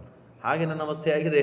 ಏಟು ತಿಂದ ಕಾರಣಕ್ಕಾಗಿ ಯಾವುದು ಧರ್ಮ, ಯಾವುದು ಅಧರ್ಮ, ಯಾರು ರಾಜ, ಯಾರು ಭಟ, ಏನು ಮಾಡಿದ್ದಾನೆ ಏನೂ ನನಗೆ ಗೊತ್ತಾಗದೇನೆ ಅಜ್ಞಾನೇನ ಅತಿ ದುಃಖೇನ, ಅಜ್ಞಾನ ಬಂದಿತ್ತು, ಅತಿ ದುಃಖದಿಂದ ನಿನಗೆ ವಿನಾಕಾರಣ ಶಾಪ ಕೊಟ್ಬಿಟ್ಟಿದ್ದೇನೆ ನಾನು ಅಂತ ದೇವರು ಹೇಳಿಬಿಟ್ಟ. ಹಾಗಾದರೆ ದೇವರು ಮಾಡಿದ ತಪ್ಪಂತಾಯ್ತಾ? ಹಾಗಾದರೆ ಅಂತ ಪ್ರಶ್ನೆ ಮಾಡಿದರೆ ಅದಕ್ಕೆ ಪುರಾಣಕಾರರು ಉತ್ತರ ಕೊಡ್ತಾರೆ. ಯಜಮಾನೋ ಗೃಹೇ ಯಸ್ತು ನ ವಿಚಾರ ಪರ್ವೋ ಭವೇ ಸ್ತ್ರೀ ಪುತ್ರಾದ್ಯೈ ಕೃತಂ ಕರ್ಮ ತಸ್ಯಾನಿಷ್ಟಕರಂ ವಿದು. ಬಹಳ ಗಮನ ಕೊಟ್ಟು ಕೇಳಬೇಕು ಇದನ್ನು. ದೇವರು ಮಾಡಿದ್ದು ತಪ್ಪಲ್ಲ, ದೇವರು ಕೊಟ್ಟ ಶಾಪ ಅತ್ಯಂತ ಶ್ರೇಷ್ಠ, ಅತ್ಯಂತ ಧರ್ಮವತ್ತಾದ ಶಾಪವನ್ನು ಕೊಟ್ಟಿದ್ದಾನೆ. ನಮ್ಮೆಲ್ಲರಿಗೆ ಅನ್ವಯಿಸುವಂತಹ ಒಂದು ಮಾತನ್ನು ಹೇಳ್ತಾರೆ. ಮನೆಯಲ್ಲಿ ಹೆಂಡತಿ ತಪ್ಪು ಮಾಡಿದ್ದಾಳೆ, ಅವ್ರು ಹೇಳಿದ್ರೆ ಕೇಳುವಲ್ರಾಗಿರಪ್ಪ, ಎಷ್ಟು ಅಂತ ಹೇಳ್ಬೇಕು ನಾವು ಅಂತ ಗಂಡ ಸುಮ್ಮ ಕೊಡುವಂತೆ ಇಲ್ಲ. ಮಗ ತಪ್ಪು ಮಾಡ್ತಾ ಇದ್ದಾನೆ, ಅಧರ್ಮಕ್ಕೆ ಇಳಿತಾ ಇದ್ದಾನೆ, ಮಾತು ಕೇಳ್ತಾ ಇಲ್ಲ ಅಂತ ಹೇಳಿ ಎಷ್ಟು ಬಾರಿ ಹೇಳ್ಬೇಕು ಬಿಡ್ರಿಪ್ಪ. ಹೇಳುವಾಗ ಹೇಳಿದ್ವಿ, ದೊಡ್ಡವರಾದ್ಮೇಲೆ ಹೇಳಿದ್ರೆ ಸಿಟ್ಟಿಗೆ ಬರ್ತಾರೆ, ಜಗಳಾಡ್ತಾರೆ, ಮನೆ ಬಿಟ್ಟು ಹೋಗ್ತೀನಂತಾರೆ ಅಂತ ನಾ ಹೇಳಿಲ್ಲ, ಸುಮ್ಮ ಕೂತೀನಿ ಅಂತನ್ನುವಂತೆ ಇಲ್ಲ. ಬೈದ್ರೆ ಬೈಸ್ಕೋ, ನೀನು ನಿನ್ನ ಹೇಳು ಕರ್ತವ್ಯ, ನೀ ಹೇಳು ಅಂತ ಹೇಳ್ತದೆ ಶಾಸ್ತ್ರ. ನಿಂದೇನಿದೆ ಹೇಳಬೇಕು, ಹೇಳು. ಸಣ್ಣವರಿದ್ದಾಗ ಜೋರಾಗಿ ಬೈದು ಹೇಳು, ಬಡದು ಹೇಳು. ದೊಡ್ಡವರಾದ್ಮೇಲೆ ತಿಳಿಸಿ ಗೆಳೆಯರಂತ ಹೇಳು. ಹೇಗೆ ಹೇಳಿದರೆ ಅವನು ಮಾತು ಕೇಳ್ತಾನಲ್ಲ ಹಾಗೆ ಹೇಳು. ಹಾಗೂ ಕೇಳಲಿಲ್ಲ, ನಿಂದು ಹೇಳೋದು ಬಿಡಬೇಡ, ಹೇಳಬೇಕು. ಅತ್ತಾದರೂ ಹೇಳು, ಅಣ್ಣ ಅಪ್ಪ ಅಂತಾದರೂ ಹೇಳು. ಏನಾದರೂ ಮಾಡಿ ಅವನಿಗೆ ಹೇಳಬೇಕಾದ ವಿಷಯಗಳನ್ನು ಹೇಳು, ಬಿಡ್ತಕ್ಕದ್ದಲ್ಲ. ಮಾಡೋದು ಬಿಡೋದು ಅವನ ಕೆಲಸ. ನೀನು ಕರ್ತವ್ಯ ಕರ್ಮದಿಂದ ಚ್ಯುತನಾದಿ ಅಂತ ನಿನಗೆ ಹೆಸರು ನೀನು ತಕೋ. ನೀವು ನಮಗೆ ಹೇಳಲೇ ಇಲ್ಲ, ನಾನು ಮಾಡಲೇ ಇಲ್ಲ ಅಂತ ಕೊನೆಗೆ ಆ ಮಾತು ನಮಗೆ ಬಂದು ಬಡಿಯುವುದಕ್ಕದ್ದಲ್ಲ. ಹಾಗೆ ನಾವು ಮಾಡ್ಕೋಬಾರ್ದು. ಯಾಕೆ? ಯಜಮಾನ 4 ಮಂದಿಗೆ ಗಂಡ ಹೆಂಡತಿ ಮಕ್ಕಳು ಇದ್ದಾರಂದಮೇಲೆ ಇವು ಯಜಮಾನ, ಗಂಡ ಇದ್ದವನು ಯಜಮಾನ. ಹೆಂಡತಿ ಮಾಡಿದ ತಪ್ಪು ಇವನಿಗೆ ತೆರಿಗೆ ಬಂದು ಬಡಿತದೆ, ಮಕ್ಕಳು ಮಾಡಿದ ತಪ್ಪು ಇವನಿಗೆ ಬಂದು ಬಡಿತದೆ, ಇವನು ಮಾಡಿದ ಪುಣ್ಯ ಎಲ್ಲರಿಗೆ ಡಿವೈಡ್ ಆಗ್ತದೆ. ವಿಚಿತ್ರ ಹೇಗಿದೆ ನೋಡ್ರಿ. ಪುರುಷ ಗಂಡ ಮಾಡಿದಂತಹ ಪುಣ್ಯ ಹೆಂಡತಿಗೂ ಹೋಗ್ತದೆ, ಮಕ್ಕಳಿಗೂ ಹೋಗ್ತದೆ, ಮೊಮ್ಮಕ್ಕಳಿಗೂ ಹೋಗ್ತದೆ. ಯಾಕೆ? ಇವನು ಯಜಮಾನ, ದೊಡ್ಡವನು ಇವನು, ಇವನ ಕರ್ತವ್ಯ, ಇವನ ತಪಸ್ಸು ಏನಿದೆಯೋ ಎಲ್ಲವೂ ಡಿವೈಡ್ ಆಗ್ತಾ ಹೋಗ್ತದೆ. ಹಾಗೇನೆ ಅವರು ಮಾಡಿದ ಪುಣ್ಯ ಅವನಿಗೆ ಇವ್ರಿಗೆ ಬರಂಗಿಲ್ಲ. ಹೆಂಡತಿ ಮಾಡಿದ ಪುಣ್ಯ ಹೆಂಡತಿಗೆ ಇರ್ತದೆ, ಮಕ್ಕಳಿಗೆ ಹೋಗ್ಬೋದು ಭಾಳ ಅಂದರೆ, ಆದರೆ ಇವನಿಗೆ ಬರುವುದಿಲ್ಲ. ಆದರೆ ಅವಳು ಮಾಡಿದ ಪಾಪ ಇವನಿಗೆ ಬರುತ್ತದೆ.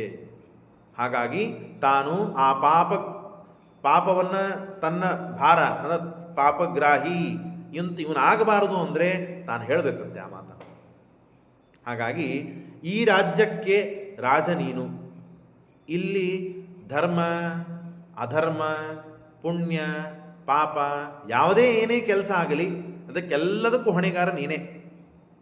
ಈ ಊರಿಗೆ ರಾಜ ಅಂತಂದ್ರೆ ಸುಮ್ಮನೆ ಹೆಸರಿಗಾಗಿಯೇ ನೀನು ಅಲ್ಲ. ರಾಜ ನೀನು ಅಂತಂದ ಮೇಲೆ ಎಲ್ಲವೂ ನೀನು ಸಂಬಂಧ ಇದೆ. ಹಾಗಾಗಿ ಈ ಪ್ರಜೆ ಯಾರು? ನಿನ್ನ ದೂತ, ನಿನ್ನ ದಾಸ. ಆದಮೇಲೆ ಅವ ಮಾಡಿದ ತಪ್ಪು ನಿನ್ನ ತಪ್ಪು, ಅವನಿಗೆ ಕೊಡಬೇಕಾದ ಶಿಕ್ಷೆ, ಅವನು ಸತ್ಯ ಹೋಗ್ಬಿಟ್ಟಿದ್ದಾನೆ, ಅವನಿಗೆ ಕೊಡಬೇಕಾದ ಶಿಕ್ಷೆ ನಿನಗೆ ಕೊಡ್ತೇನೆ ಅಂತ ಹೇಳಿ ಪರಮಾತ್ಮ ಅವನಿಗೆ ಶಾಪ ಕೊಟ್ಟಿದ್ದಾನೆ. ದೇವರಿಗೆ ಏಟು ಹೊಡೆದವನಿಗೆ ಏನು ಮಾಡಬೇಕು? ಪರಮಾತ್ಮ ಶಾಪ ಕೊಟ್ಟಿದ್ದಾನೆ ಹೊರತು ಪರಮಾತ್ಮ ಗೊತ್ತಿಲ್ಲದೇನೆ ಅಜ್ಞಾನದಿಂದ ಶಾಪ ಕೊಟ್ಟಿದ್ದಾನೆ ಅಂತಲ್ಲ. ಶ್ರೀಕೃಷ್ಣಾರ್ಪಣಮಸ್ತು. ಅನೀನ ಭಾವೇತ್ ಪುಣ್ಯಂ ತದಾಪ್ನೋತು ಗುರುರ್ಮಮ.